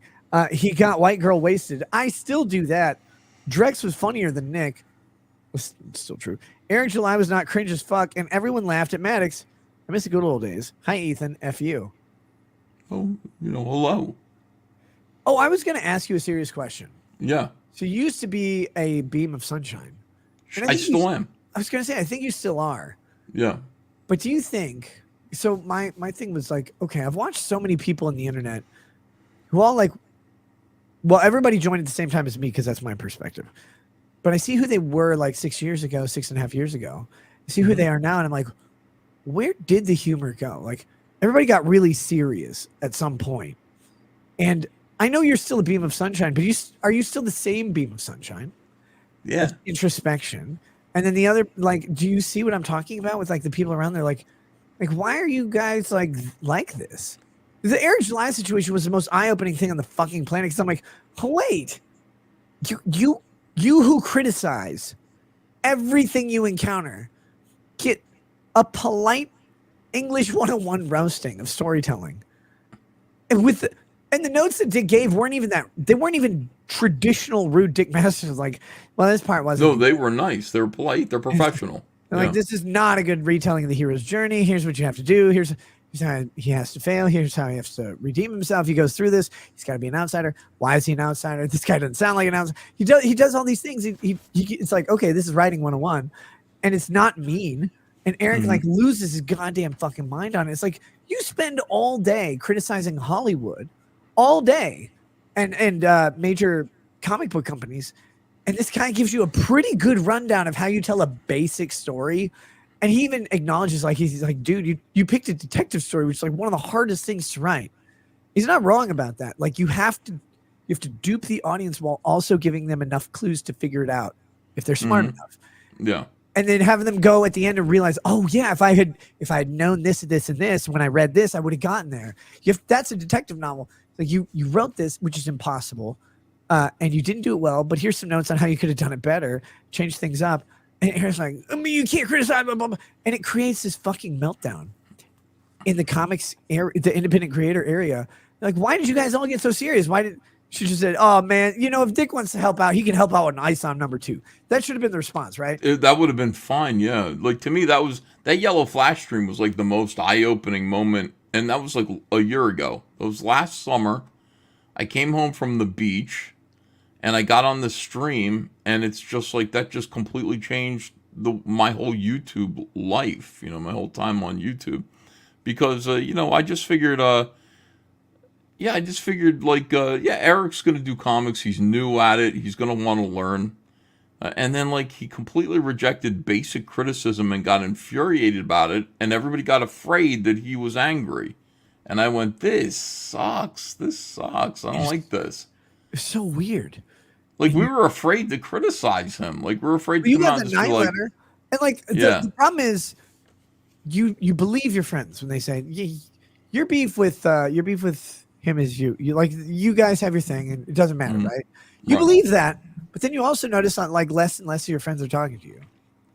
You notice that less and less of your friends are inviting you on shows, and less of your friends want to like come on yours, and you're like, I mean, I know it's his and mine, and they're not doing it nefariously. It's subconsciously because everybody is like, well, shit, if I go on this show, if I do this thing, if I say this thing, you're not worried about the other streamers. You're worried about the chat who's divided and in a rift. And they want to get away from the drama for a minute, so they go over here, and then suddenly you're there or someone else is there. Yeah. It brings them back to it. And they're like, nightmare. fuck. And that's why you don't want to go on streams. You're like, there's so many streams I wanted to go on, people invited me to, and I'm like, oh, so-and-so's going to be, look, I don't want to cause any weird shit. You'll be making a statement about your allegiance. You know what I mean? Like, or all that chats stuff. are going to come in. Chats are going to come in and be like, hey, what about this and this? You're with Geeks and Gamers. You're Nick Ricade. What are you going to do? I'm like, Geeks and Gamers always been good to me. Like, I have good relationships with all of them. None of that changed with Eric July. Like, I don't think I have a great relationship with Eric anymore, but like I barely knew the guy. I said he was my friend. We're aligned in the movement. We got along just fine.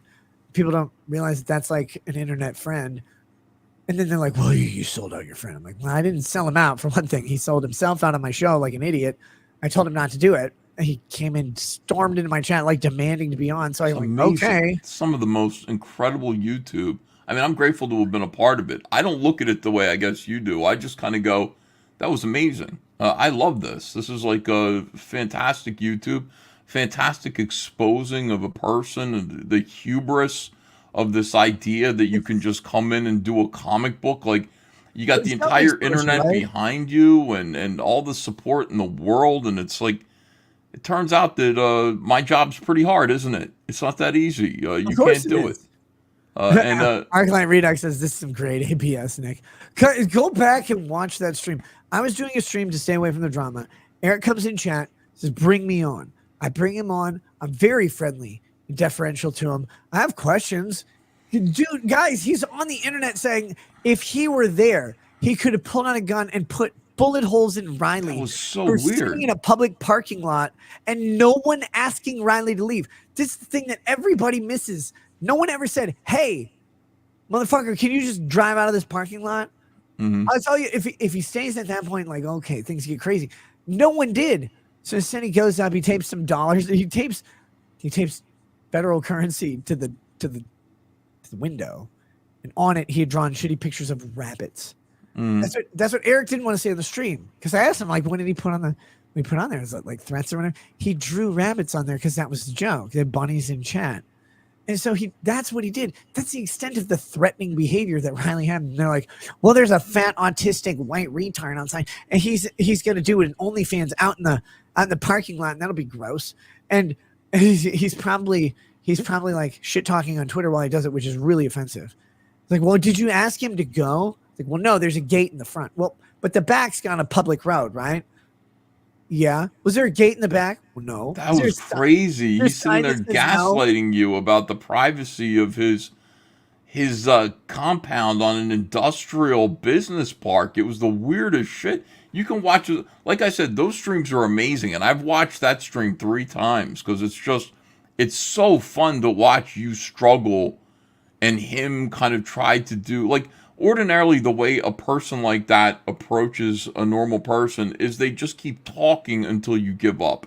And you know that like the warehouse in the industrial business park is not private property. You know that. 4 businesses there. That's right. 4 But he's businesses going that are all to keep renting. talking and keep saying things like, well, that's not a point of contention. And he's going to keep saying weird shit until you just give up. But you didn't give up. And that's what was so amazing about it. You just kept pushing him like a lawyer would. It is the best YouTube. I mean, it's amazing to watch those videos. I'm really glad they got preserved. I've shown them to people who just didn't know. I mean, I showed them on Trashcast a couple months ago. People didn't know about it. People didn't see them, and they're just fascinating. They're amazing. Well, So I mean, at some point I just decided like, yeah, this is all. There's a lot of people who are connected to each other because they're hoping to make a living from each other. They're hoping that and that's okay as long as there's some truth and balance in there somewhere.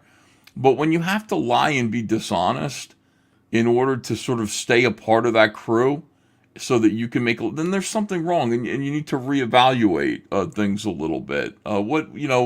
Everybody's sitting there like nobody's read this comic book, and you're all telling everybody else nobody's read it, and you're all telling everybody how great it is and how awesome it is. I remember when we first started like criticizing Star Wars, there was this guy, John, what the fuck is his name? We called them Star Wars shills, Disney shills, people who just immediately said everything Disney did was great. Yeah, is Zio guy? I can't remember what his name is. Zio's a weirdo. That guy posts a million videos. He posts more Oh, videos. Mike Zero. He's a conspiracy theorist, but there are a lot of people who just are like, Disney's great. Everything Disney does is awesome. And we would kind of make fun of them because we'd go, you just want access. You're somebody who's like sucking Disney's ass because you want to be invited back. When we're sitting there saying Star Wars is terrible, we know that we're never going to get access to anything. Right. But I mean, there are people who are doing that now. It's just like, I'm going to sit there and promote this thing that I don't even know if I really like it or not, but I want access to this audience. Right. And to me, that's intolerable. It was a scary thing to let go of, but I had to let go of it. I just had to. You saw that happen in the early days of Comicsgate, right?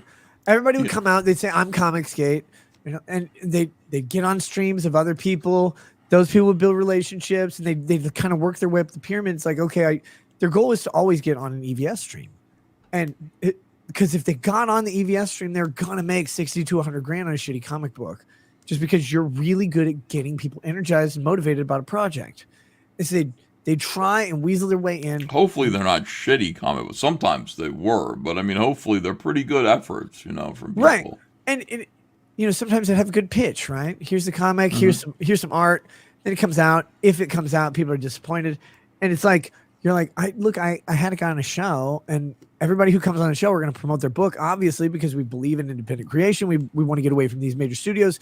But then you're like painted as this guy who's like done this. It's like, well, how much can you trust a person in this industry? You can hope that what they're representing is true. You can look at the work they've done, say, okay, if they finish this work, it'll be good.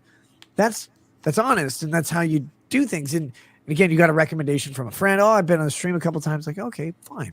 Like, that's how I got on your show, and I didn't even have anything to promote except, degeneracy. Well, you being on my show, and most of the people who are on my show all the time are on there because they make it easier for me to sell my stuff. It's like I just want to entertain people and have a good time, and then people buy my comic books. But in certain cases, like lately I used to be like, I'm going to help everybody. Now I've become much more selective. I'm only going to really promote people whose books I know are really, really good. I know these people. I know these guys. And it just has, everything's changed. But to answer your question, I'm still very much the human sunbeam. Very much a beam of light in the darkness, which I have to be. Leading the way, paternal, fatherly wisdom, etc., for these fatherless motherfuckers. You know, I gotta help these people as much as I can. I agree. So, Now, the next question though is, while you've maintained your integrity, stupid. I asked this earlier, was have you seen that though around people like where they have kind of taken their jovial nature? It's like, hey, we're not actually about criticism. We're not actually about this. We're saying this industry hates us or these people hate us. So why don't we just build a place where nobody's hated? And then you watch them fall into abject hatred. Yeah. Yeah, that's right. Yeah. And it's like almost everybody. Mm-hmm. And I always see you over there and you're like, I'm laughing and playing a piano for you guys and eating pies and making frog comics. And you guys are over here fighting and like doxing people and doing shit. Like, why? Like, what? None of this had to occur, right? Like, that's what I keep going to. I'm like, okay, so my entire life, I just want to have fun. Like, I've been working my whole life to try and get to a place where I don't have to work as hard and I can just have fun. And I look at everyone around me. I'm like, anytime something goes wrong, I'm like, why aren't you trying to just like have fun and laugh? Fun. Just that's what it all comes down to. Why are you worried about any of this stuff? Like, yeah, especially if you're on YouTube. YouTube. Yeah. Guys, these guys on YouTube, many of these, when you start to get into high subscriber numbers, if you saw their monthly checks and then you saw how angry they were, you'd be like, doesn't make sense. This isn't real work. I mean, it is. I don't want to be on YouTube anymore than I'd rather be drawing or sleeping or watching TV. YouTube is a job. It is something that you have to do every single night. yeah. And because you have an audience that's waiting for you. And my wife, every morning she goes, "How'd you do last night?" And she's referring to eBay. She's like, "How'd you do on eBay last night? What are our sales like?" And it's I'm like a good eBayer. I sold $26 worth of toenail clippings. And so that's the thing. Like, it is work. It's definitely work. But it's also really fun, and I love the people in the chat, even the people who fucking hate me. They crack me up. They're so funny. I laugh looking at your chat. I have a good time. But yeah, at the same time, there definitely is a lot of like bitterness and ugliness and people who are not having that much fun, and they should be, including you. And you should be on my show more with Anna and Cecil and Shane Davis and John Malin. Here's the crazy thing is when I like complain about how chaotic and hectic my life is, they're like, well, you're working, like you don't hardly work at all. I'm like, guys, that's not the part that's chaotic and hectic. That's the part that prevents me from getting to the fun stuff. Yeah. It's like you're plagued with people who are averse to enjoying anything ever. Like every telemarketer you've ever talked to, and they're like, yeah, I really want to sell you this health insurance. I'm like, why? Why do you want to sell me this health insurance? And they're like, I don't know, because it keeps me from jumping off a bridge every day. That's like, what they got to do. Off. Yeah. Just make sure there's water underneath so you live, you weirdo. Like, just try that instead.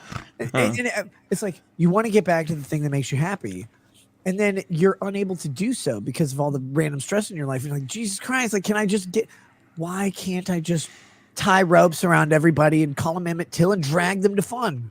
Emmett Till. Wow, that's a reference. Never trust women. Never believe these ladies. Exactly. That's the story we should get from Emmett Till. Never trust women. Yeah, it's not about racism. It's this fucking bitch just like lied about this little black kid. And then, it's like if that black kid did what this woman, this bitch said that he did, then that would be one thing. But he didn't do it. She lied. And that's why he died. Never believe women. That was 12 Angry Men with Jimmy Stewart, right? That was the basic story. That guy just came in to bust up a shift robe, and the white lady seduced him. Yeah. And pulled out his gorilla penis or whatever. And then she's like, I'm going to town. And then her husband comes in. She's like, oh, he's raping me or whatever. As she's like upside down in his arms, like choking on his penis. He's like, Matt, I just came in to bust up a shift robe. She said she had a shift robe. She was going to give me a nickel and take me to ice cream. Hold on. Zero Smoke in the chat is pissed. Either I misheard something or both Nick and EVS just told a bold-faced lie. Here's what he's confused about, Nick. Oh, he heard us say that Chuck Keyworth. Yeah. Well, I don't know who Chuck Keyworth is, but Zero Smoke, who was saying you don't want no smoke here, okay? Zero Smoke, and his avatar is a black guy. Well, listen. Maybe he's offended by the Emmett Till comment. No, he's saying that like we said that Eric's warehouse is public, and he misunderstood what that meant. Zero Smoke. We're not saying that the inside of his warehouse is public. God forbid, you can't go into his warehouse. But you know what? You can go right up to the door. Yes. You can walk all around it. You can drive to it. That whole area is public. Zero Smoke. That's what we're saying. You can't go in, but you can leave a Chinese food menu on the door, can't you? Every single person who you have not explicitly prevented from walking up to the front door of your house has a right to come off of the public thoroughfare onto your private driveway, up your private property, walk up to the publicly accessible front door of your house. They have a presumption that they are a licensee to walk up to your door and knock or place something. You have to have an open and notorious notification. The thing that Eric didn't realize is that I just read the Texas statute on trespass. They said, okay, what do you need to do? And you have to just make the exclusion of someone without permission open and notorious. How do you do that? You have a fence that covers all entrances of the property. So you have a gate at every possible entrance. With a fence surrounding the walk-around areas would help. If you don't have a gate or a fence, they have specific regulations on how you draw the striped lines and where you post the signs that said no trespassing, No employees and trespassing. authorized personnel only. Like when you go to the mall and you're looking for the bathroom and you find the one room where the employees have sex, and then you turn left and you find the bathroom that says authorized personnel only. And if you ever opened it up, what you see is like, you see like a shower that doesn't make sense. You see a mop and bucket in the shower that's surrounded by concrete. And then off in the back, you see a white leather couch covered in like that plastic stuff that your grandparents had because they didn't want people sweat on their leather couch that they saved up their entire life for. That's where the employees have sex. You have to be authorized to go in there. You have to be, because if you went in there and you weren't authorized, you would see gross things. They don't want to do that to customers. Instead, they want to turn you to the left where it says men, women, or what is a woman, unisex. And you go into those things and you pee in there. You don't pee on their couch. And that's all I'm trying to tell Eric. I'm like, Eric, did you post a damn sign? Did anybody post a sign that says That's all you have to do, yeah. authorized personnel only? And then you have stripes that you can put down on the pavement. And Yeah. Texas regulates the stripes, how far they are apart, what colors they are, how notorious.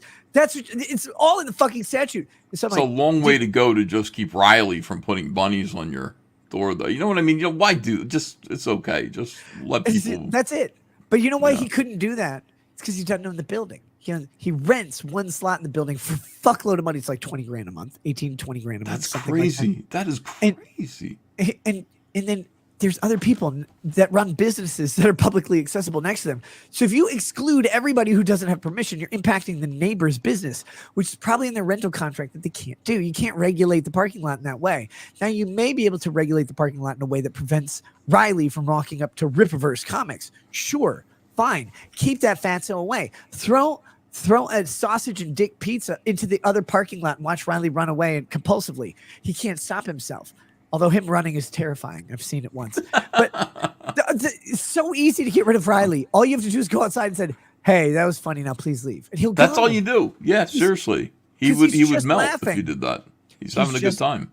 That's the difference between Eric and Riley. Riley just laughed. Eric tried to posture up. Like, I will put bullet holes in you. It's like, Jesus Christ, dude.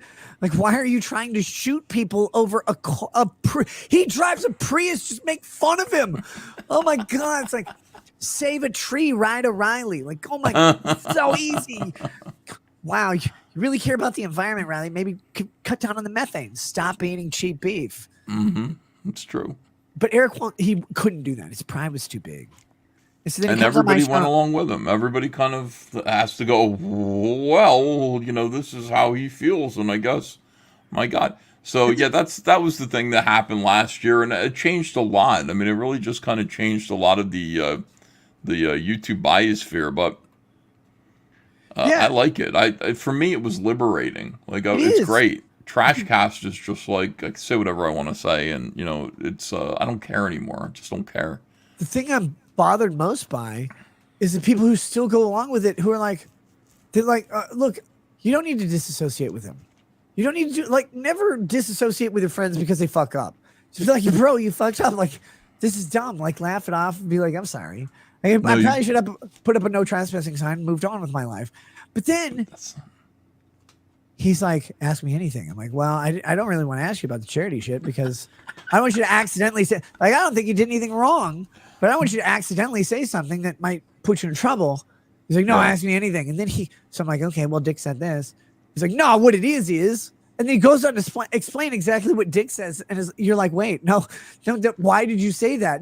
All you had to say, I said, how much does it cost when you charge $15 for a charity comic? How much does it cost to grab the comic and ship it to someone else? And the answer is $15, Ethan. Every time. If you charge $15 to make a charity comic, that's the answer. Yeah. But if the answer is, well, what you don't understand is, here's a bunch of math done by Haitian fucking accountants. You're like, they don't even know how to spell accounting in Haiti. What are you talking about? They don't hire Asians there. They don't know how to account for anything. What are you doing? Why would you tell me all of these ways that it's not $15? And all you had to say was, yeah, it's $15. Takes time. We got personnel. We got expenses. You have to print it. You have to ship it. All you had to do is say $15. You know, if you buy 10, maybe it costs less. I don't know, but one's $15. That's what we have it up there for. Yeah. Oh my God. No, explain to me why the average cost is like $12. No, you should know. Don't explain to me the average cost of fucking anything. $15 is $15. That's how blowjobs work. That's how comics work. Yeah, it was a great time. I loved it. I love watching those videos. They're still up. People should check them out. That was you at your best. You were fantastic. It's like, of course, I didn't watch any of the Johnny Depp trial. Oh no, that's all garbage. Don't watch Johnny Depp trial. What about the Kyle Rittenhouse? Kyle Rittenhouse trial coverage is garbage too. Don't watch. Garbage show. Look, I like doing the trial streams. You sit down, you do it. I'm joking, obviously. They were really fun times, but like the benefit of those trial streams and what I give other people credit for is other people like, hey, can I come on your show? I'm bored for 8 hours too. And so you're like, okay, whatever. And you bring them on. And then suddenly we have a good mix of lawyers. And we're commenting on this thing. And it becomes this magical accident where people are sitting there. We're all having fun for a really long time during people's like work days or where maybe their kids are at school. They have this time to like do their tasks, but also engage in this entertainment. And this is what they want. These are people they care about. They want to watch them. And so they get to do this. They get some expertise on there. They get some one jackass who makes one good joke a year. And that's me. And then all of that translates into this experience that doesn't exist anywhere else because it would cost too much if you had to pay these people to create it. Yeah. It was all an accident. It was other people like just saying, hey, can we come on the show? I'm like, yeah, you like practically invented law tubing. I mean, And none of them do it anymore.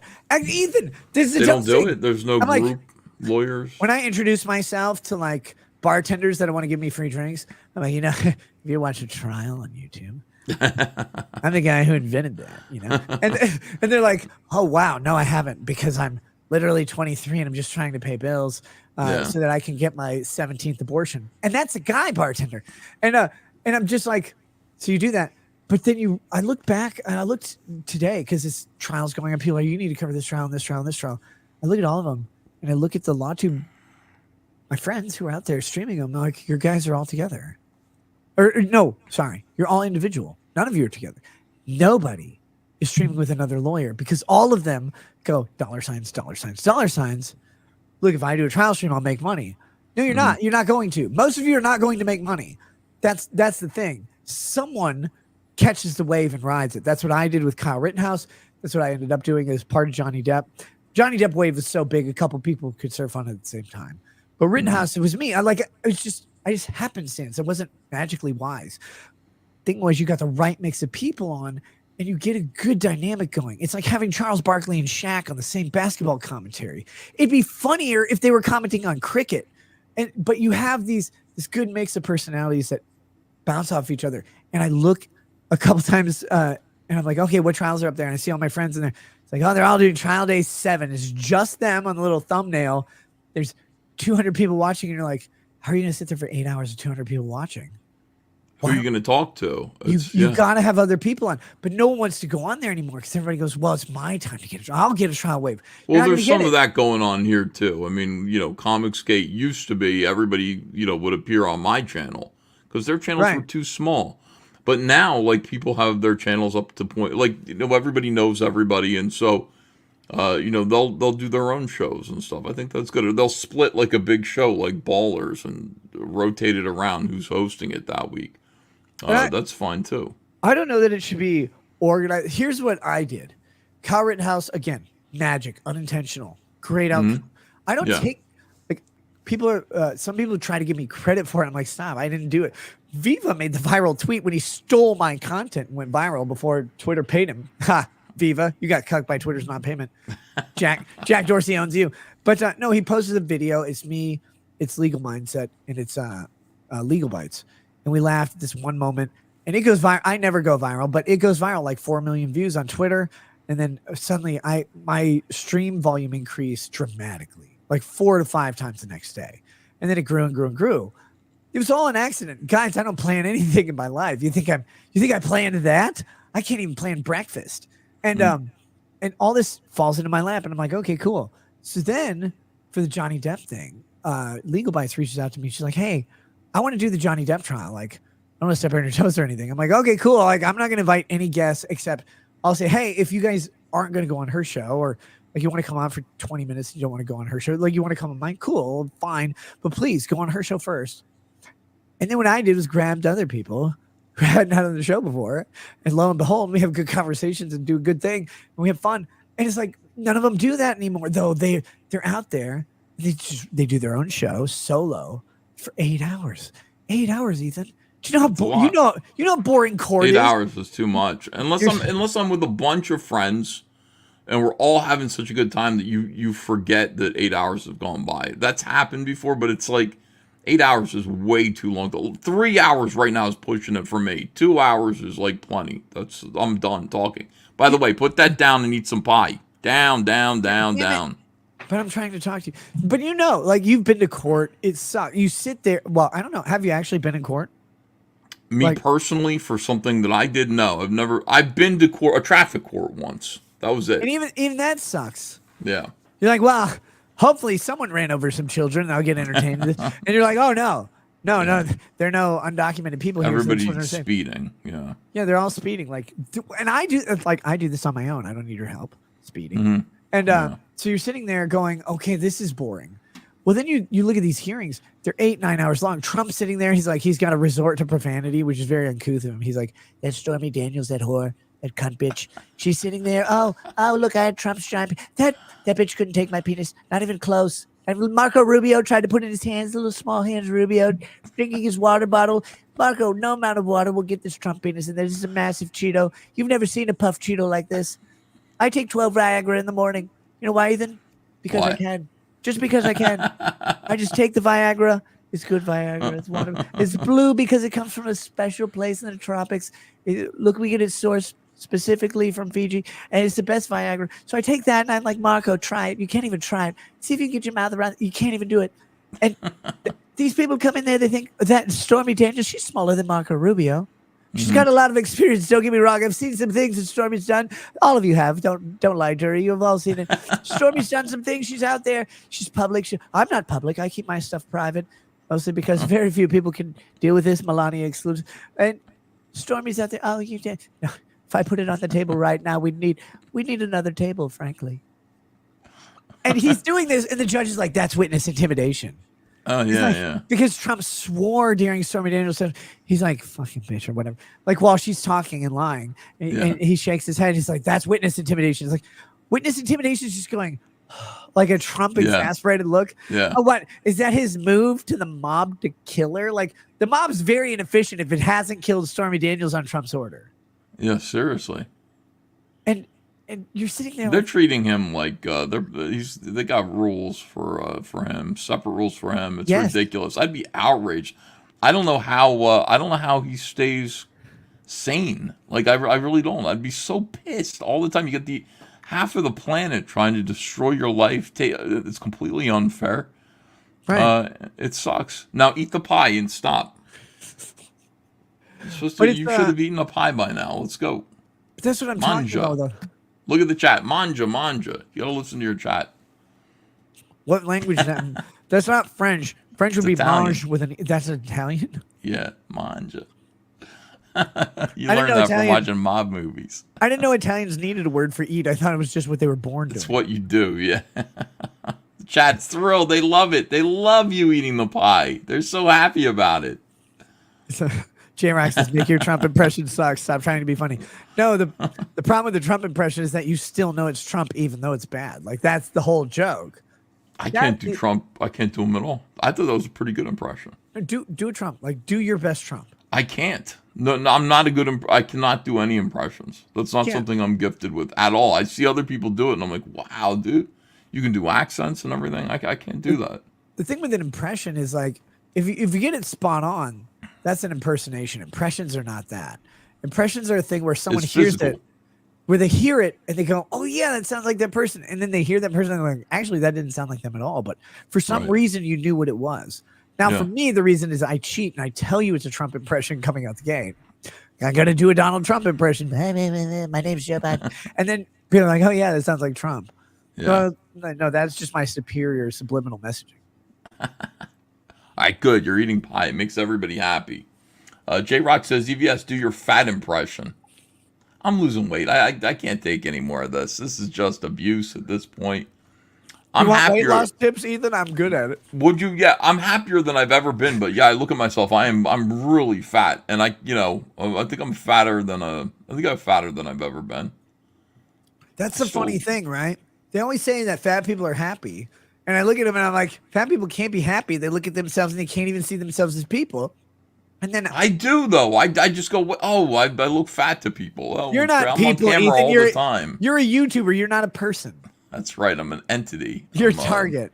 A, But see, a then- target of a dunk tank. Yeah. So I'm like, skinny people must be happy because I've seen all those Hollister ads in Calvin Klein. They're all sitting around on heroin highs. I want to do that. Like, I want the world to go away because I'm so skinny and beautiful. And then I get down there and I'm like, I should be happy about this. I really like the way like I'm feeling and looking, and everybody else hates it. My life is terrible. Oh my God. Heroin. I wouldn't want to do heroin. Cocaine is good. Why would- cocaine? You said you've never done. Have you done heroin? No, I'm saying I don't want. Like I see what heroin is. Heroin is just you go into a place, you end up kind of going into sleep. I mean, you pass out essentially. Hey, I can Yes, do that. I don't like that. I don't need help with that. I can go to sleep anytime I want to. Cocaine, like being like, whoa, I'm on top of the world. I rule. Like that sounds good to me. Like feeling like I rule. You don't need cocaine for that, Ethan. There's a legal drug for that. It's great. It's called Provigil. That's a brand name. It's modafinil. And that's what I get for my narcolepsy. Oh. And it's a wonder drug. It's actually, do you remember what's his name? The guy who's in that movie with Lady Gaga, Bradley Cooper. Had the Limitless is the movie he's in. Yeah. It's about a pill that makes you into a superhuman. Whatever, like your brain works a million times better. And like you cure cancer, but you don't give it to people because it's funnier to not give people the cancer cure. That's based hyperbolically on Provigil. It is a pill developed to keep bomber pilots and CIA agents awake on long missions, and it works really well. That's all you need. Don't do cocaine. That's terrible for you. Well, I'm not going to do cocaine. I'm just saying if I You was said gonna you do- wanted to it. You're like, well, no, let's do it. Let's do the coke. It's like Wolf of Wall Street. You're like, smoke crack with me, bro. Like Jonah Hill. want to in an abstract way. You know Wait, what I I'm mean? It's Leonardo like- DiCaprio in this situation, I think, right? Like, you're Jonah Hill saying smoke crack with me, bro. And I'm like, well, I'm Leonardo DiCaprio. Yeah, like you're gonna do it. You can get talked into it, but yeah, it was my idea, essentially. I was going with I'm Leonardo DiCaprio, who's like cool or whatever. Oh, that's what you meant? Oh. I mean, Jonah Hill's bad. cool, but like in a Jonah Hill way. Leo's cool, but like in a weird way. No, it's not. No, Provigil's it's great. Like I actually don't take it very often because it's like you like it too much. You know what I mean? Do you really? Like, Yeah, what- your brain works fantastically. That's the whole thing. You go up to 1,000. You remember shit you shouldn't remember. The only downside is you get really chatty. Well, that's only a downside if you have a wife, like who's like, and you're in a car and you're driving like to Florida, and it's like you're in here you're in here with me for 26 hours, like Rorschach and The Watchmen. Like, in jail, yeah. you don't I'm realize stuck in you it. think I'm stuck here with you. Yeah. You're stuck here with me. Man, And I'm on yeah. Provigil. I'm going to talk to you the entire time. You just and your mouth goes forever. But other than that, it's great. Like it's professors and shit dope with it, and like Knowledge Bowl bans it and stuff. They're like, no, you're too smart on provincial. Oh god, listen to these dweebs. Like you're doping for a college trivia event. Oh wow. Did you dope to interview or to debate Destiny? I mean, I heard you did pretty good against Destiny. No, I did not do provincial before debates on YouTube. Like, why would you try? You did good against Destiny. Everybody said that. I've seen Destiny destroy a bunch of people. Destiny has a style that you have to deal with. Destiny he talks a lot. He talks fast like Ben Shapiro, but he doesn't say too much. And he asks the same question over and over. What you have to do is you have to take the Jesse Lee Peterson approach to Destiny and just don't back down from the question you ask him. Don't let him dominate the conversation on you. Just stand where you are and say, hey, but what about this? No, tell me about this. No, tell me about this. He'll be like, no, what about these new? And he'll go on about news articles and other experts. Why are you gay? Yeah, but Destiny's a stripper name. Is that when you decided to stop being a man? No, that's when I became a liberal. Yeah, that's what I said. Like you just stick to your question because Destiny and Ben Shapiro does the same thing. They overwhelm their debatee with words, and they talk fast, and they're relatively accurate on a good or bad argument. It doesn't matter. They know that argument well enough to recite the words that make it. What they don't often know that argument well enough to do is to defend it. And so, like, Destiny was like, well, everybody knew how to bring a successful cause of action against Joe Biden in the elections. Like, name one person who could figure this out. Like, the Democrats all were trying to figure out how to bring election interference charges against Trump. Hillary told Joe Biden, do not concede. Trump has stolen this election prior to it even happening. Trump has stolen it. The Democrats need to be prepared to fight in court. They need to do this. They need to bring all these lawsuits in every swing state and every other state to just show where all the fraud is. This is what they were saying in 2020 leading up to the 2 months before the election. They're still saying Trump is going to steal it in this way. And then they did it. They win. And they're like, no, it's impossible to think that anyone could possibly steal this thing in this way that we all talked about a month ago. They all pretended they didn't do it. The Democrats had hired Mark Elias. By the way, that guy got in all kinds of trouble with ethics, but they hired Mark Elias to figure out the Democratic strategy to take the election from Trump after the Trump loss narrative was going to go on. Like Trump stealing the election narrative was going to go on. Like, what we have to do is convince the country that Trump stole the election. We have to have movement in all 50 states. The big mistake that Republicans make is they did not have a disingenuous pile of garbage like Mark Elias to strategize how to lie about a stolen election. And so when they actually were confronted with real evidence of election fraud in several states, they didn't know what to do.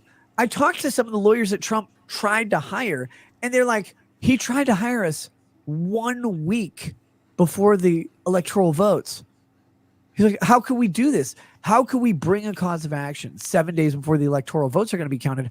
Why the fuck didn't he have, these are in swing states. Why the fuck didn't Trump's team have lawyers in every swing state at least? Legal teams ready to go with fully developed arguments pro or con. Because the Democrats did. They had Mark Elias.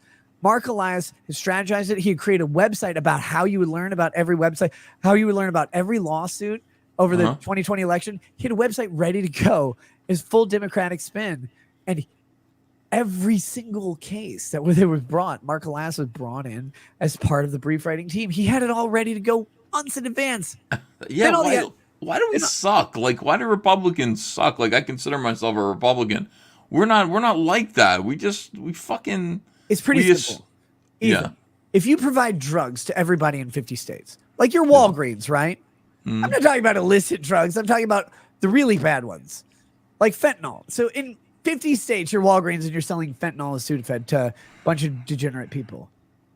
Walgreens is prepared in all 50 states to defend themselves against their sales of fentanyl to people who are obviously addicted to opiates, right? Yeah. You go in to buy fentanyl because your doctor brings it to you like, oh, this is wonderful. I've never experienced this before. I run big businesses, but I've never had to buy prescription drugs. I usually have one of the guys. They make the taco bowls in Trump Tower. They go down, Juan. His name is Juan. I know it's a little stereotypical. His name is actually Eduardo, but we call him Juan because that's all of them. He goes down. First, he shingles the roof next to Walgreens. Then he goes into Walgreens and buys my fentanyl. He brings it back to me. So I'm coming into Walgreens for the first time. And it's beautiful. It's wonderful. It's like, oh, wait. Walgreens is refusing my business. I want to sue them. Walgreens is already prepared to refuse business to Donald Trump because they've done it. They set this up months in advance in all 50 states. And he now has to play it back. Republicans are never ready because they never believe that the Democrats will do exactly what they do every fucking time. Because they cannot countenance the idea that Democrats won't do it. It's because Republicans are cowards. Republican politicians have always been cowards, except under Newt Gingrich, the largest head in human existence. But, in the 94 Republicans, they took over. They fought back. But every other Republican Congress has been so afraid of doing anything and then thinking the Democrats are similarly afraid. And the Democrats are like, nope, we'll just do whatever. We'll pass every law. We'll lie to everybody. We'll pander to everything. And we'll never give them what we say, ever. We'll keep promising it. In fact, we'll get them into a system of dependence on the remnants of what we promised. And we'll get rid of their fathers. We'll get rid of their husbands. We'll put their sons and their sons mostly in jail. We'll put their daughters on welfare and put their daughters into Planned Parenthood. And we'll laugh at them because we don't like them. Because we hate those people. We want their babies to not be born. We want them to occupy only the lowest dregs of the economic rungs of society.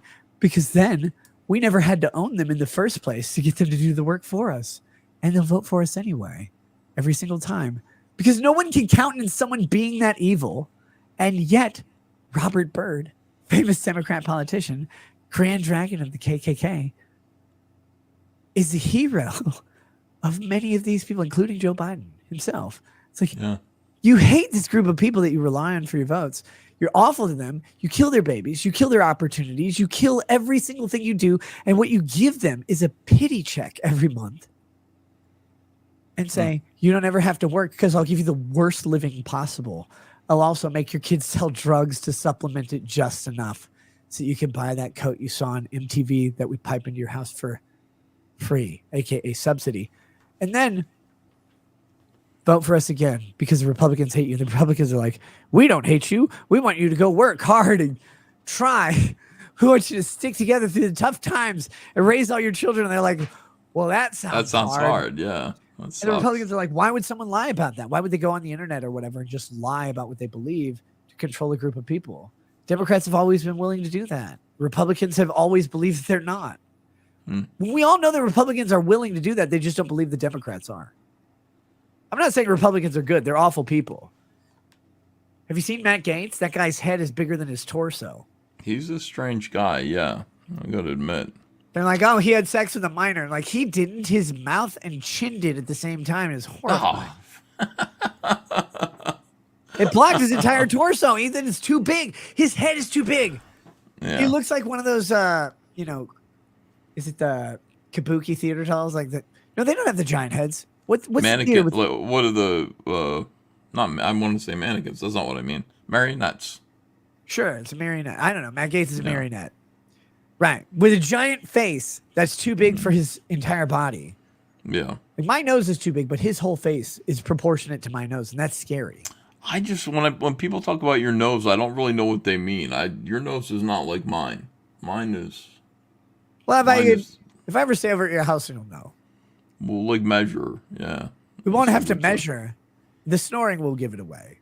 Like, what is snoring like in the biggest cave system in the United States? That's true. It's true. Oh, my wife suffers. Speaking of which, I gotta go. It's 3:15 in the morning. I gotta get some rest. I thoroughly enjoyed getting to stream with you again and talk to you. I missed you. I hope you'll come on my show. Is that possible? Yeah. I know you're busy. We'll schedule it. So it's It's what you so people know, like, you colloquialize busy as I literally don't know some days if I'm going to be streaming 30 minutes before the show. Yeah. Because it's chaotic more than busy. Because busy is planned. You have a bunch of stuff that happens. My life is utter chaos day to day. And part of that is like, well, you had this plan, it's not working. But then the other part of that is, well, this affects everything else. Okay. All this chaos is happening. So I've been hesitant to reach out to people because I love going All to right, other so people's just shows. forget about doing Yeah. that and stop No, worrying no, no. about it. And what I'm going to do instead is I'm going to put you into a couple of our rooms, our little DM threads, and you're going to I'm going to have the link in there, and I want you to just join us and stop worrying about friend groups and stuff, and just know that like I'm not our anymore. I don't friend have any group. left. I know, no, yes you do. Our friend group loves you. And you need to be hanging out with us as much as you can because we miss you, okay? And we want the best for you. Want to hang out with you, make us laugh. Look, I just So, can't stream with Vito anymore because my children will be, in the house. I don't have Vito on very much. I've had him on twice, and it's like that's all I hear is you're a Vito supporter. It's like Jesus Christ, what is the matter with the internet? Like, look, I went to Hobby Lobby and I bought a pin cushion. I called it Vito. Like, just stab stuff into it. I don't care. That's what it's for. It's true. Look, You're I'll help. supposed to just go, I hate Vito. But I love Dick Masterson. That guy, I'm sorry. I'll stand by that guy. He's hilarious and all that stuff. And I don't think there are allegations against him that he prompted himself. So that's good. No. It's just the way it is. But like anyway. you're doing charity. You're protecting all the children of the world when you have Vito on stream because at least Keeping then, him off the street. Yeah, I got my eyes on him.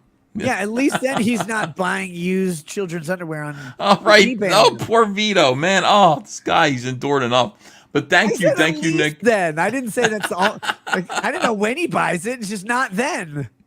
All right. Well, anyway, you are the best. You have a great night. My best to Lady Rackets, and I'm putting you in the room. So seriously, we gotta get together. Everybody misses you. Okay? Yeah, dude. And seriously, the Northeast is on my list of places to get to as soon as possible. I've never taken a good Come trip over the out there. house. Yeah, let's have a barbecue. We'd love to have that. I want to get out there, definitely. So we'll talk to you soon, brother. Thanks for coming. All right, man. Good night. Good night to the chat. Bye-bye.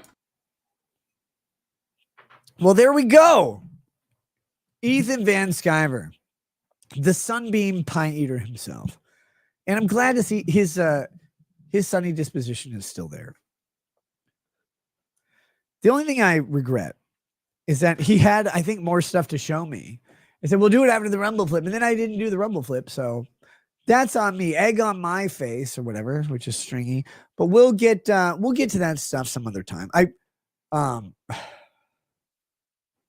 I really do want to be more engaging in guests and guest appearances on their shows and my show as we go on. It's been messy because people have asked me a lot to come on their shows. I'm like, I want to, but I can't commit. I cannot tell you I'll be available right then. And that sucks to say to people that you like. And you can say it as much as you want, and people will believe it or not. It doesn't matter. That's what I was saying at the beginning of the show. It doesn't matter what you say. The impression that people get will eventually become the reality. So, I was thinking about it. I know a while back, people were like, I wish you get back to law topics or whatever. Nerds. And then I was like, I didn't just do law shows. Like for a long, covered all these other topics. And I realized what I was getting to though. When I was covering Comicsgate topics, I'm talking with Tug. I'm talking with Yellow Flash. I'm talking with EVS. I'm talking with other people who are like in the Comicsgate area. We're going through issues, a lot of legal issues, and then a lot of just drama issues through Comicsgate. When the Vic shit starts, well, we're talking about anime voice acting. It's like, well, we're talking about to Yellow Flash and Tug and other guys who are super into anime, nerds and gay. And you're going, okay, I am talking about subjects that aren't necessarily law related. There are a lot of times they're related to a specific legal instance that we're looking at, but they also have this crossover into a different subculture. Like, I remember not talking about the law all the time. I go, but I also remember that involving other people and on guest appearances and talking about this stuff in an abstract way where I get to have someone else kind of carry the focus of the issue. And I get to take a step back from the legal stuff and just kind of talk about it as a friend and a person. And so I'm like thinking about this. I'm like, no wonder people are like, no, you talk law. And like that other stupid you talks about comics with the comic person. I'm like, okay, now I'm thinking through this. Like, yeah, okay, I get that. I understand. Like, so if I want to talk about those other subjects, I should bring on people who know about them rather than me, who's just like a guy who hates everything. I got it. I'm learning here. The funny thing about doing a show like this is you get what some of my friends have called show amnesia. You do this thing so often for so long that you can't remember individual events clearly. Like you get themes and ideas. Like, oh, you remember when you said this on this show? I'm like, oh my God, I did a show like that?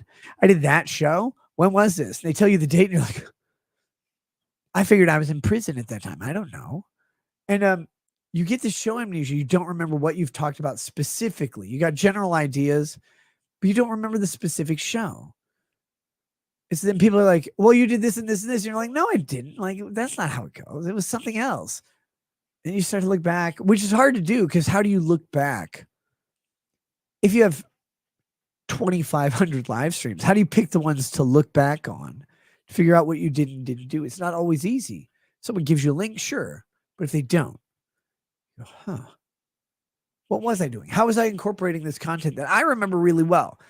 And I remember the content well as a theme because it's these interesting side stories, right? Constitutional law for me is really interesting, but it's one path straight forward. And so it kind of blends together as you go. It's like it's the cedar trees on the side of the road.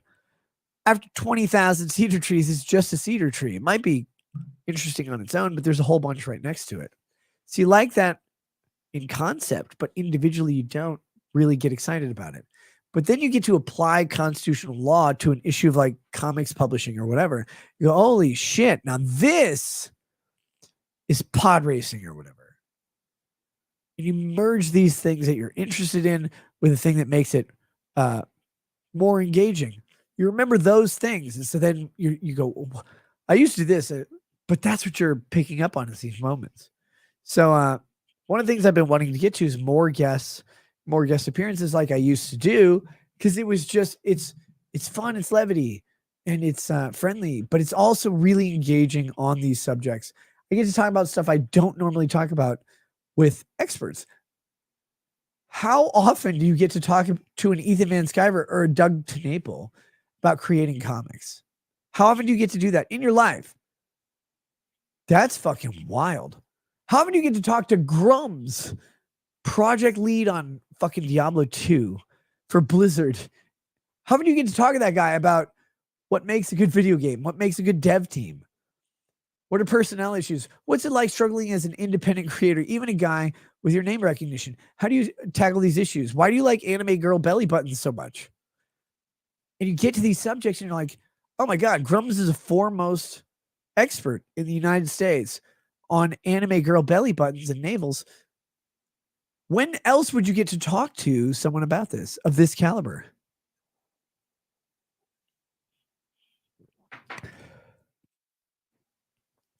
You know, never.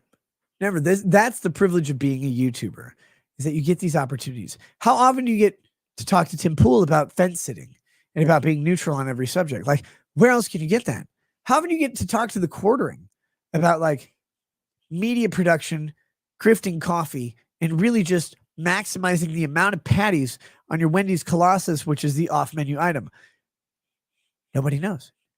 Nobody knows. You have to work really hard to get there. You have to go to all the meetings. You have to speak Wisconsinite. You really, really have to like barely cooked, flat top grilled, pressed burger patties. Bailing in the Shadow says, how often do you get to say StarCraft 2 is the best game? Well, I'd say very often if you're Korean, but the StarCraft 2 Korean players just keep dying from not going to the bathroom and taking a shit.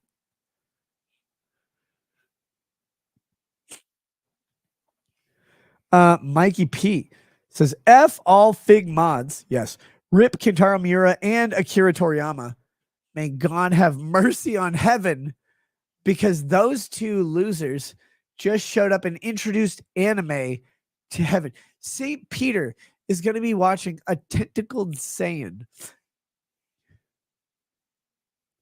buttfuck an earth guarding Piccolo, but it'll be grittier than the original.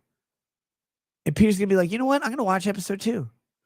Oh, there's a twink named Griffith in there, and his noodle arms that are smaller than Nick's wrists are going to like block every attack that happens.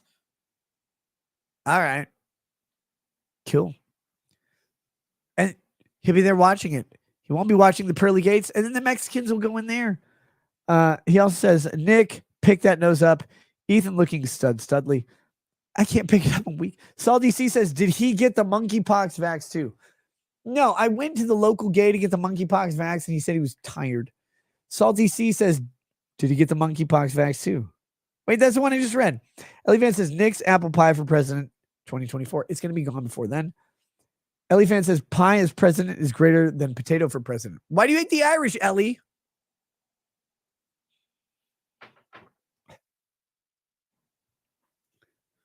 Why do you hate the Irish? Oh, is it because they go to your little precious state of Texas and there's no potatoes here. There's not enough beer. We'll go to Wisconsin. K. Shiloh Williams. Unit 731 taught us humans are 70% water. They're not.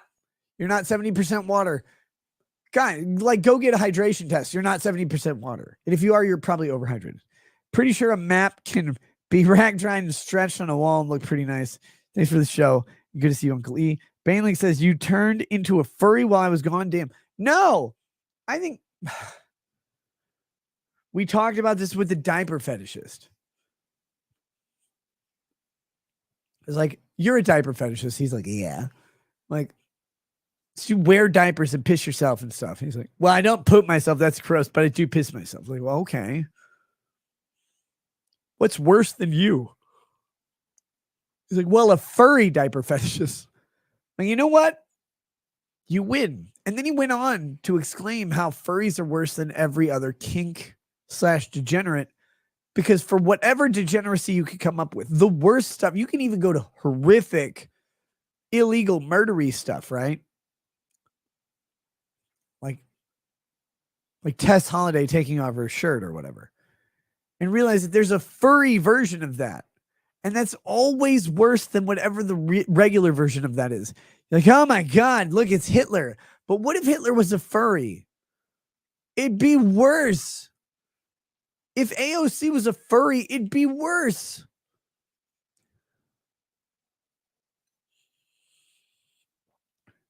See, Chris Benoit, Nick, if the kids are taking over your life, my offer still stands.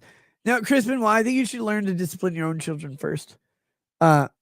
Bainling says, let's watch Abraham Lincoln Vampire Hunter, Nick. Let's not do that. Elephant says, drama is for whammons.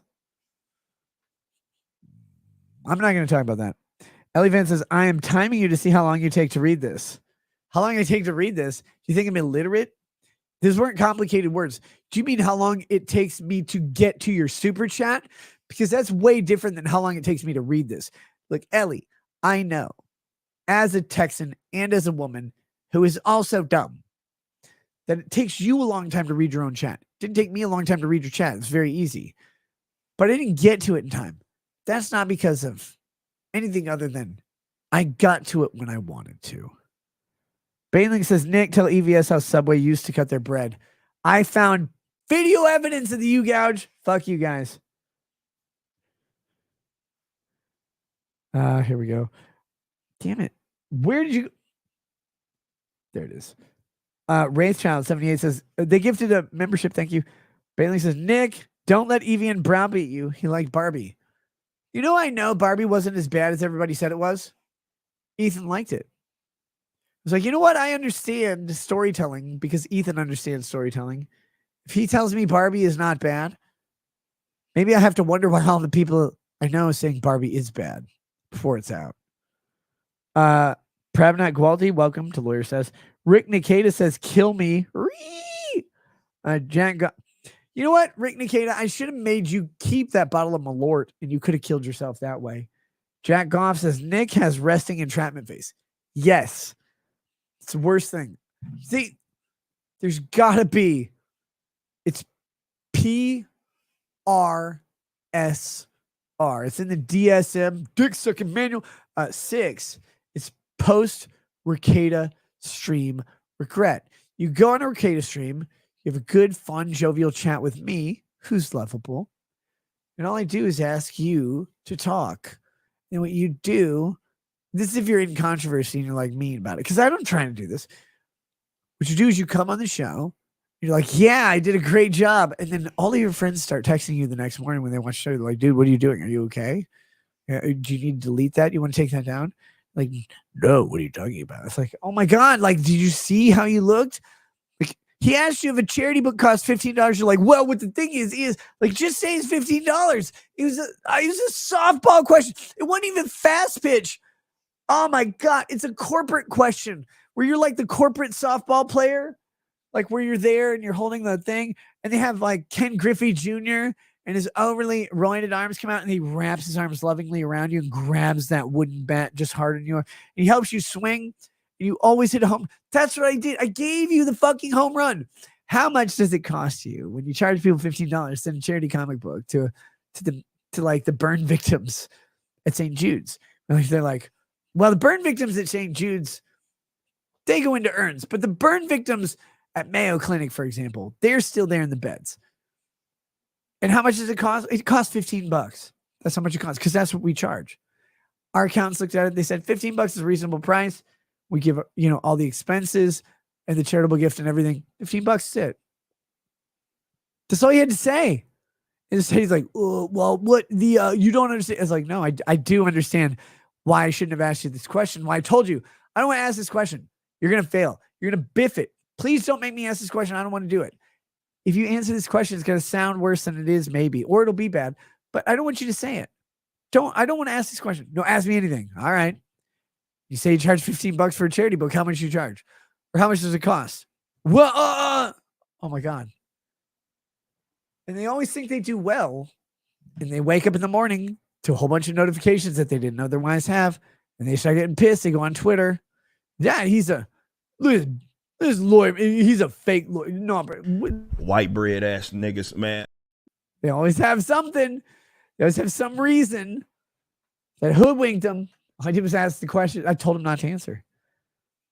Rick Nikita says, oh, wait. Lawson Law says, a little Brandon and Kermit voice for old times. Not tonight.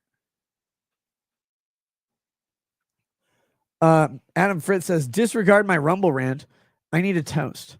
Lost 2 grandpas and a grandma last month. Fuck, dude. Love them a lot. Thanks, bro. Give them a good send-off. Adam Fritz, a cheers to you. A cheers to your family. A toast of mourning and loss to 3 fountains of wisdom at the same time. 3 people who have endured decades of life, of culture, of society, changing around them in ways that they embraced and resisted in equal measure. And of that discernment, and the reasons for that discernment being taken away before those questions could be asked by everyone who might want to know the answer. The loss of a grandparent is the loss of a generation's perspective. It is the loss of direct experience of a world we'll never understand. It is a loss of people who knew how to persevere through change that we think is unique to us. But I tell you, watching Wizard of Oz and realizing it's the first movie to go color ever, and knowing that your grandparents existed before that thing would become reality, and going, their lives went from black and white to color. And then going to 1964 and going, Martin Luther King tried to make their lives go from black and white to color. He wasn't very good at it. So they shot him and Malcolm X. He's like, I'm just a side piece. And your grandparents watched all of this, and now they're gone. I think about my grandfather, my dad's side. He was Polish. He's the Polish one. He played guitar. For the army, he played guitar for fun. He played fiddle in a band. They have a record somewhere. I don't know. He tried to teach me guitar, but as a child, I didn't want to learn guitar. He tried to teach me Polish, but as a child, I didn't want to learn Polish. The day he died, I couldn't even go to the funeral. I had other obligations thousands of miles away. I couldn't be there for my grandfather who, when my parents were both working, he helped raise me along with his wife. And they were huge in my life. Huge. He's the leader of his community. He's just a humble insurance salesman and handyman on the side because insurance sales suck. Here's this guy. And I never, ever took up the opportunity to learn how to play guitar or speak Polish. If you learn how to play guitar, you get women. If you learn how to speak Polish, you get hot women. And that's how it goes. He had all the answers in the world. I was too busy as a kid to listen. That's every grandparent. They have all the tools for life because they threw out the bad parts and they kept the good ones for you. What they want to do is give you a plate and say, I microwave the good shit. Here it is. The bad shit I already gave to the neighbors. Told them it was leftovers. But then they're gone. They're always gone too soon. So cheers to your family, a mourning of the loss of people of wisdom, of experience that can never be recovered, but a celebration of the memories that are cherished and loved forever. 3 grandparents is too many in 1 month. 1 grandparent is too many in a year. Embrace the pain of their loss and focus it to remembering the gain of your life and theirs. Cheers, buddy.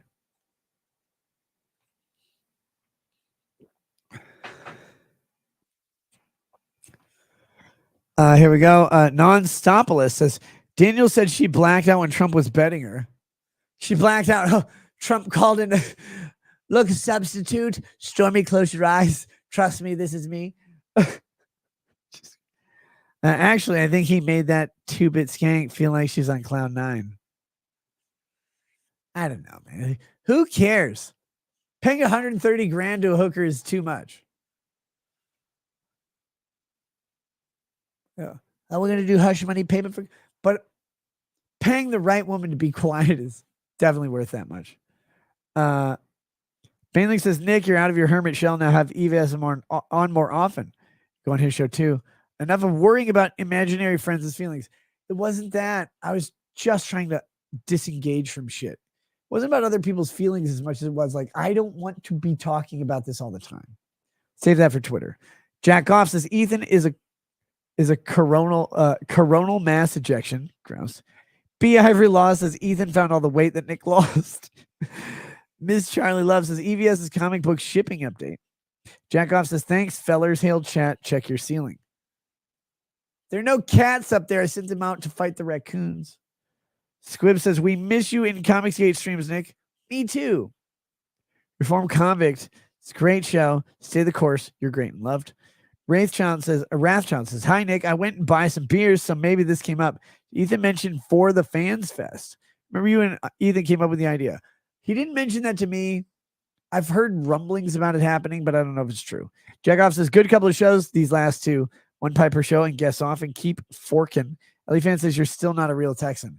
You know what, Ellie? You can go to hell, which means I'm buying you a ticket to California. We do have Rumble rants here as well. Sorry, I wasn't meaning. I was gonna flip to Rumble, and then I didn't. I read the YouTube chat. Sorry. Slag Lust says the 40K books have already fallen. The Lion Returns books written by far leftists. They them deserve pronouns. Gay space marines overcoming personal bias, and the Lion learning to do better. Wait, how do you have a gay space marine? They haven't ever solved the question of can space marines even fuck though? Because you have to ask, wouldn't it just rip a normal woman in half? Bainling says, did you ever fix your hole? I don't have a hole in the ceiling. I have an unfinished ceiling. It's insulation there. It's an insulating sheath. And then what you would do is drywall over it. But there's a gun safe, so no. I only have a hole in the ceiling over my bed when I lay down on my back because my nose punctures it.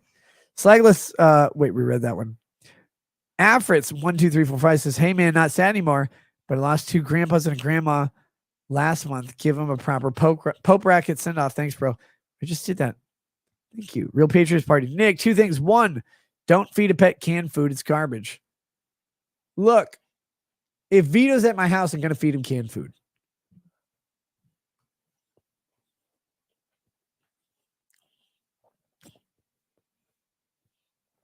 Tom Colby says, yeah, his ears are red. I'm sorry. Wait a minute. Are you determining my level of intoxication by my ears being red? What level of retarded autism are you who's like, he's drunk, his ears are red? Guys, I'm drinking whiskey Live on the show, you just count the drinks. Oh my God, is he intoxicated? Yes, of course. That's the point. Why are his ears red? Because I'm drinking a bunch of liquor, you dummy. Like, what? Oh God, he's like, it's the weirdest thing. Like, look for the signs that he's drunk. Am I streaming? That's the sign. It's painted in neon for you. God, it's like going to a kindergarten and expecting them to know how to walk. Jesus Christ. Like, troll better. Real Patriot Party. Oh, yeah. I don't know how I got. Don't feed the pet canned food. It's garbage. Destroys their teeth and immune system too. Agreed.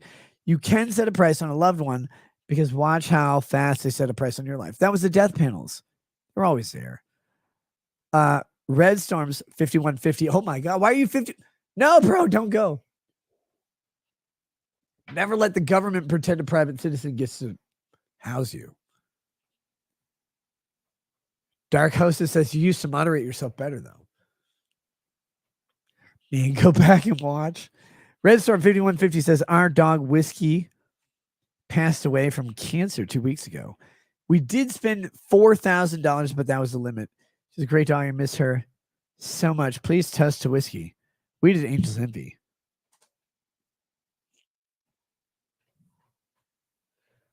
Okay. I don't have any Angel's Envy. I had a bottle the other day, but I think someone else drank it. Very greedy and thirsty. God's favorite aunt says, oh God, no, he did not moderate himself better. Thank you. I'm just as bad now as then. People come back and like, I remember the Glory Halcyon days. I'm like, you don't. I don't either, because I was drinking as much or more all the time. We're getting there. It's going to be great. I haven't ended up unconscious on a bathroom floor, I think, since the 2020 election. Like, you drink too much now. I'm like, now, oh my God. Now I do handstands and crawl up the stairs on the backs of a black man. Drex lives here now. Here, Drexel got married. What's that all about then? Oh my God. Baneling, you have to catch up with the lore on your own. There's nothing about that that's true. Oh, here we go. Red Storms 5150. A cheers to your dog. A cheers to Whiskey. Whiskey, the puppy, not the liquor. May we remember the dog with the beverage, I guess. That's weird. None of that matters. This is a dog. This is one that had a terminal illness. You're trying to fight it. You fought to the limit of your abilities and your sensibilities. And the dog, like victims of any illness, was just at the mercy of fate. And fate has taken Whiskey from you. But in a way, you know that fate will return joy to your home in the places that it's lost. Know that Whiskey's loss is your loss. Companionship is mutual. And both of you, for whatever it's worth, and for however long, from the moment Whiskey woke up on his last day to the moment you go to sleep on yours, both of you will miss you in at least equal measure. Or will miss the other, I should say, in at least equal measure, because family is family, even if it's covered in fur. It needs to be taken out of college and 5150'd into outpatient care. Cheers to Whiskey. Lord of the Ree, done working on music for the night. Just in time for the stream. Posted a clip of it on your locals page, Nick, as well as on my music channel at Long Walks Music on Rumble. It's adequate. I'll check it out. Ellie Fan says, pay the music teacher to come to your home. Get the oldest to drive. Less activities next school year. They'll leave if you say no. Ellie, you're talking about what happens if you live in a metro area. In rural areas, the rules change. The balance of power and leverage change. Forest Mommy says, drive your kids to shit that makes them money, not just sports, side jobs, of course, or etc. Only one of my kids plays one sport. There are other activities that they do, and they feed into and reinforce the things that they're good at. My kids are smarter than anyone I know at their age, smarter than most of you. That's actually not a diss to you. It's just a low bar for them. I'm joking. My kids are smarter than me. I may know more. I may have dealt with more. I may have better education or longer educations than them.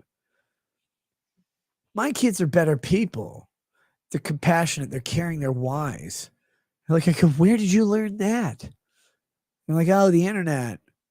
I'm like, why? And they're like, well, there's this kid YouTuber.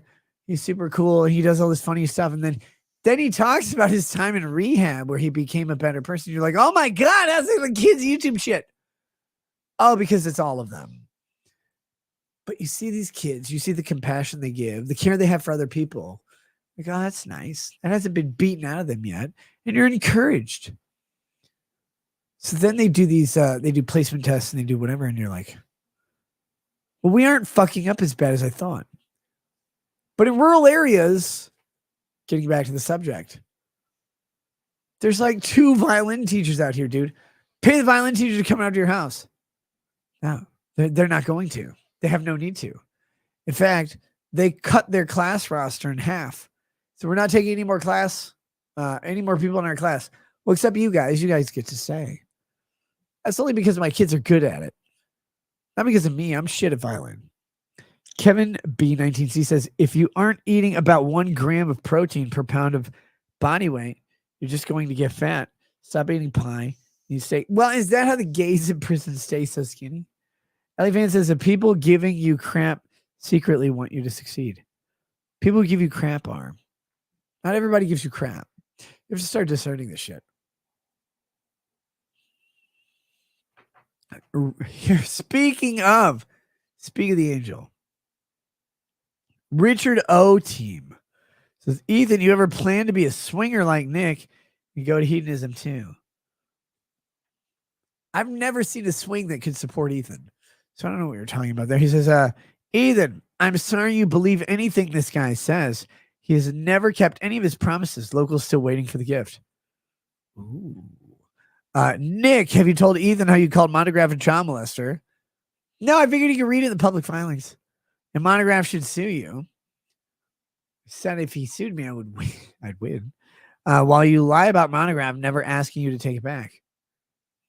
No, he said, I talked about this specifically. Monograph and Monograph's lawyer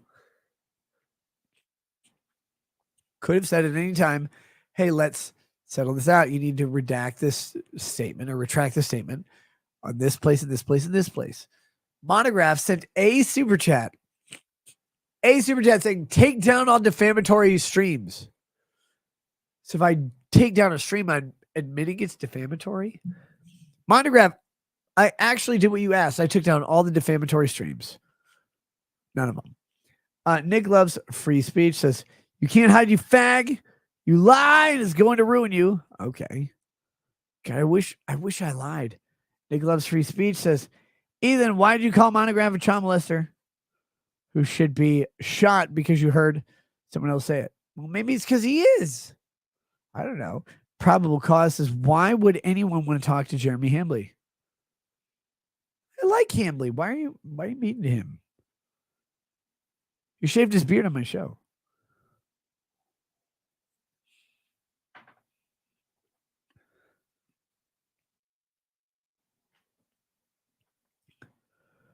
Steve Larry says, now the local gays are teaming up on me.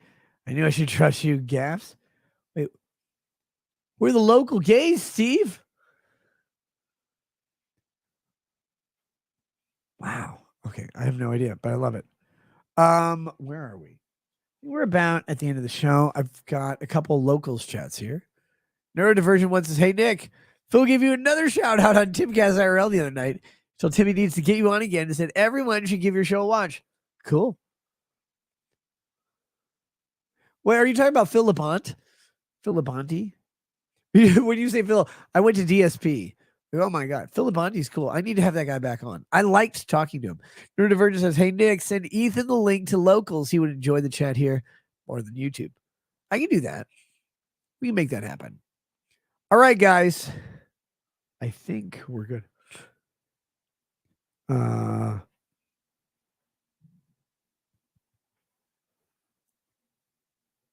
Okay, we're good. I think we have a show done for tonight.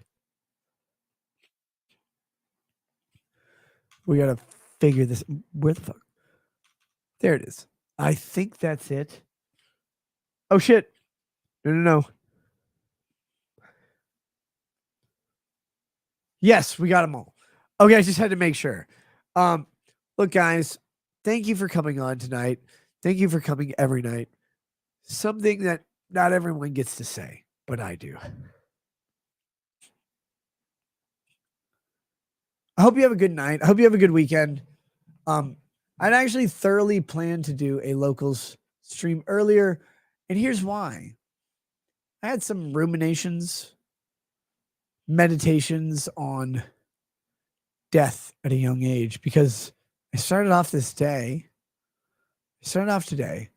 with an acquaintance of mine who's 36 years old, with a wife and a 7-year-old daughter dying from stomach cancer. It was aggressive and fast. I mean, a year and a half ago, I see this guy and go, yeah, there's no way that guy's sick. Bigger than me, bulkier than I am. Last time I saw him, I was aghast because he looked like a fucking ghast. He looked like a mist. Looked like a smoky outline of himself. This man's physical body was withered and destroyed, harder than a Palestinian bank account at US Bank. And you're like, how does an athletic person who like is active and whatever become this withered thing? And you go, fuck, that's any of us. That's anybody any day. And you go, how does someone who's 37,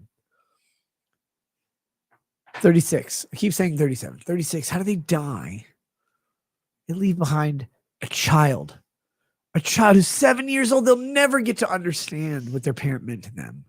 They'll have notions. They'll miss them. It's full. It's beautiful. But it's different.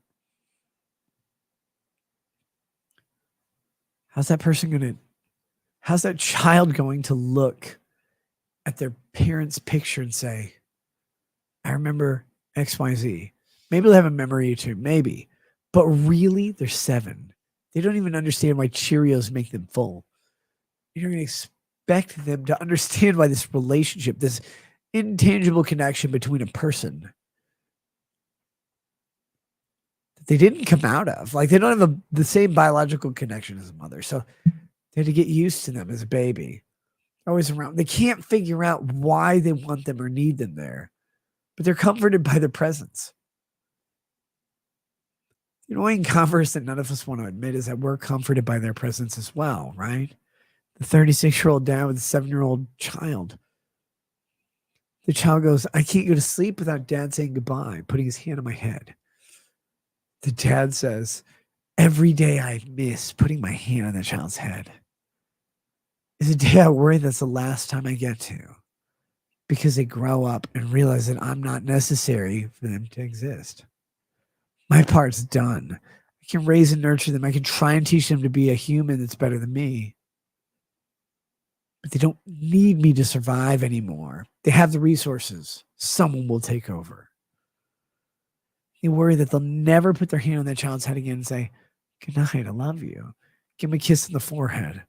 Hug him and say, I'll see you tomorrow when you wake me up. When you wake me up, you know I'm going to scream at you to go get your own fucking cereal and ask your siblings to pour the milk, because my God, that's why I put it so low in the fridge. But every morning you go, maybe I should get up and get the cereal, get the milk, and pour it in the bowl for them. They're 36 or 37 years old now. And I may not get to do it once they're 40, because we're now in Joe Biden's America and everybody's IRA is worth garbage. But no, I have thoughts on death, thoughts on funerals. This was a celebration of life, which is so gay. Oh, it's not a funeral. We're not sad. You're sad. Everybody's crying and bawling like, we're celebrating. You're not celebrating their life. Like, they died. Like, have a celebration of life 6 months later. Be like, oh, yeah, remember that guy? Remember, like, a while back, we're all crying. Like, if he was here, what was this? Yeah, he didn't want us to do this. I did a seance with a big titty tarot card reader. She's like, oh, he totally didn't want to do that. I wasn't paying attention to what she said, though, because I was buried in her flesh canyon. And but I swear to God, like, we did a seance. She's like, oh, tell me. And like, I heard a voice say, I'm not coming, and neither are you. And I remembered, I was like, oh, yeah. I thought that guy wanted us to be happy. We were all sad that day. Maybe we should be happy now. And you go, nut.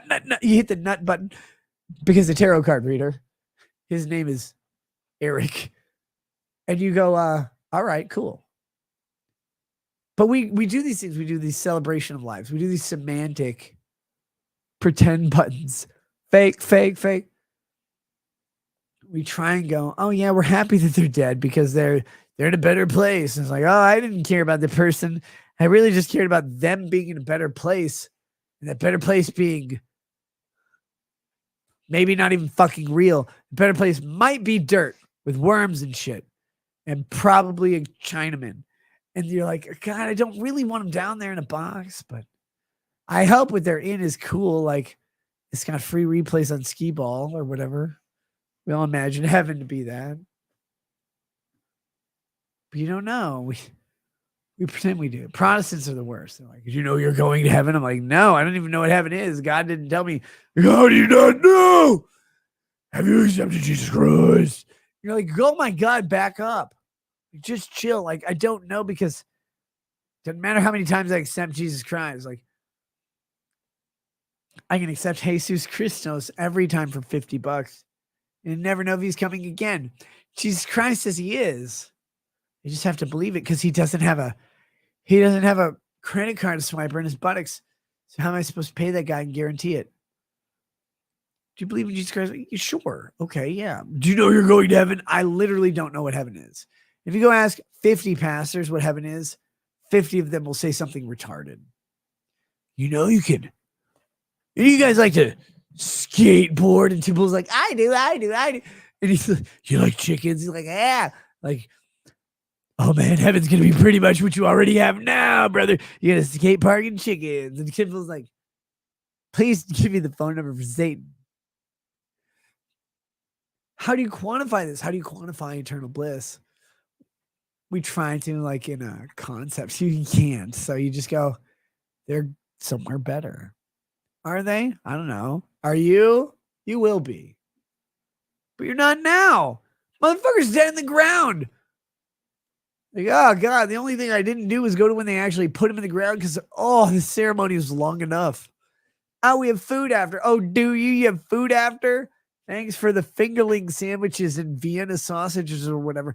A little cream cheese tortilla wheel. Who thought this? They're like, you know what we're going to put on a tortilla?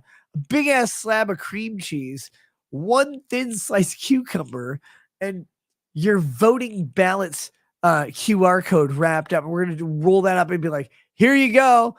Oh, and this is a Southwest version with the orange taco. And you're like, why did anybody make this ever? It doesn't make sense. Couldn't you just made a sandwich? Peanut butter and jelly, bitch. Try. Oh my God. How about this? Sopressata, salami, caprese, peppered salami. Just put pepperoni on there. Why are you doing this? And you eat one, you're like, okay, I get it. It's kind of cream cheesy and good. Oh, and it has that delicious topping called the sugar of a fucking carbohydrate that is tortillas. Now I get it. The Midwest is stupid. The only thing you regret at that point is not putting gummy bears on there and affixing them with crema. You're like, God, that would have made this better. They could have torched the top of it and shoved a candy cane right through the two gummy bears. Made it extra German, but you didn't. You're like, why not?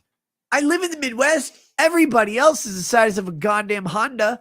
And here I am, barely tipping the scales to Ariana Grande. And I'm like, what do they eat? Everything. They're a vacuum cleaner of sadness. God, Minnesotans are weird. Vandervee says, I'm an atheist. Oh, Oh my God, save some edge for the rest of us so we can all cut ourselves too, you fucking weirdo. Tell me more about your atheism aggressively. Bailey says, Rakina Laws, this is your Midwest, you cut rant. It's my Midwest? You made this, Bailey. You told all of these fucking old boomers to just plug it in and have you open their jackets when you thought they were women. But you've never seen a woman, have you? Don't you blame this on me. Jin Wong says, get to the point, Nick. You're drunk. That's the point. It's the end of the show. God damn it. Hey guys, I'm ending the show, but I'm going to rant for 25 fucking minutes. Get to the point. There isn't a point. I'm ranting drunkenly about stupid shit. Mainly angry bailing. Oh, I like redheads. Why are you still in India? They haven't been invented there yet. In fact, the one who was invented was married and wife burned preemptively.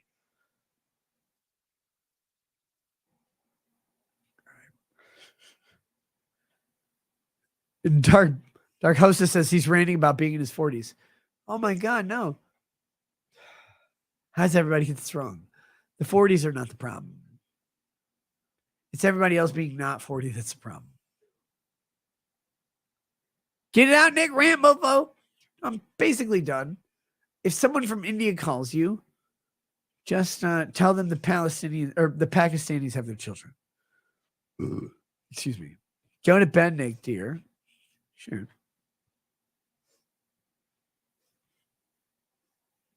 I'm gonna. I guess. I was just enjoying talking to you guys. Okay, fine. I'll see you Monday or whatever if you even want to. Tell me to go away. Just kidding, guys. Thanks for hanging out with me tonight. Fridays are always supposed to be chill. Thursdays, look, by the time I realized I wasn't doing a show on Thursday, it was 11:40. I was like, oh, fuck it. So I just didn't post anything because it was weird at that point. Like, oh, we broke up, but you're still hanging around. Okay, I'll send you a note. I didn't want to send you guys a note. That's weird. But like, I never liked One Piece. Like, just grab your weird anime One Piece stuff and get on a boat and go to Hong Kong and hopefully die in a fucking earthquake. I don't know. But I love you guys in the chat. I'm like, oh yeah, you guys come back pretty much, whatever. I guess.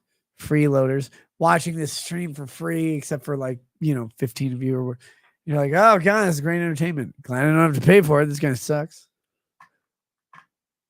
Just kidding. Again, I've said it a million times. I do the show for $0 because it's a place where I get to come in and be me for a minute. And me is horrific and racist against whites. All right, guys. Thanks to you guys. Thanks to EVS. I'm going to try and get a local show over the weekend or two, maybe. I'm waffling on the topics and blue waffling on the topics. Look, if you want to know my subject list, just go to bluewaffle.com. You can see where I'm waffling on these subjects. All right, guys. Have a good night. Thanks for hanging out. Peace, or whatever.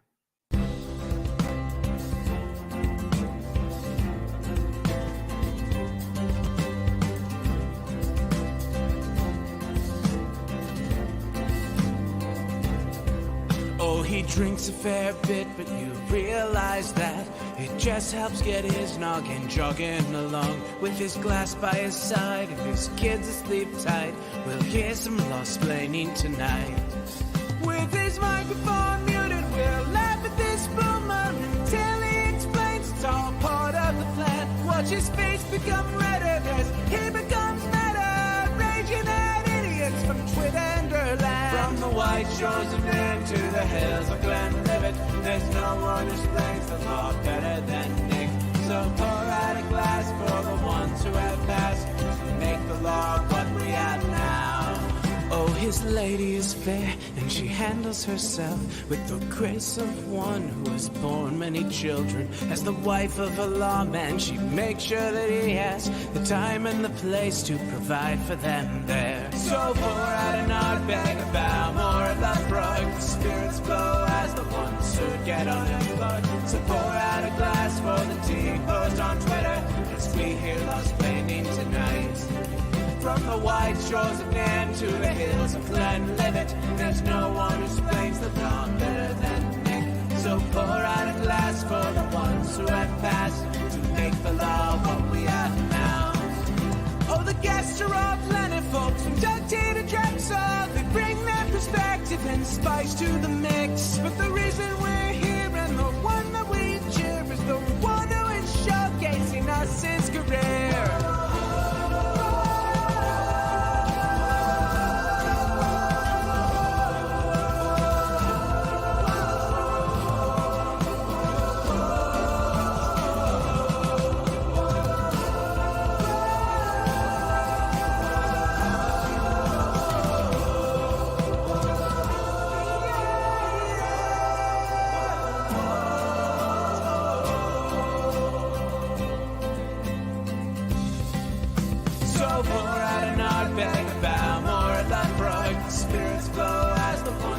Get unemployed. So pour out a glass for the T-post on Twitter as we hear Lost Painting tonight. From the white shores of Nairn to the hills of Glenlivet, there's no one who explains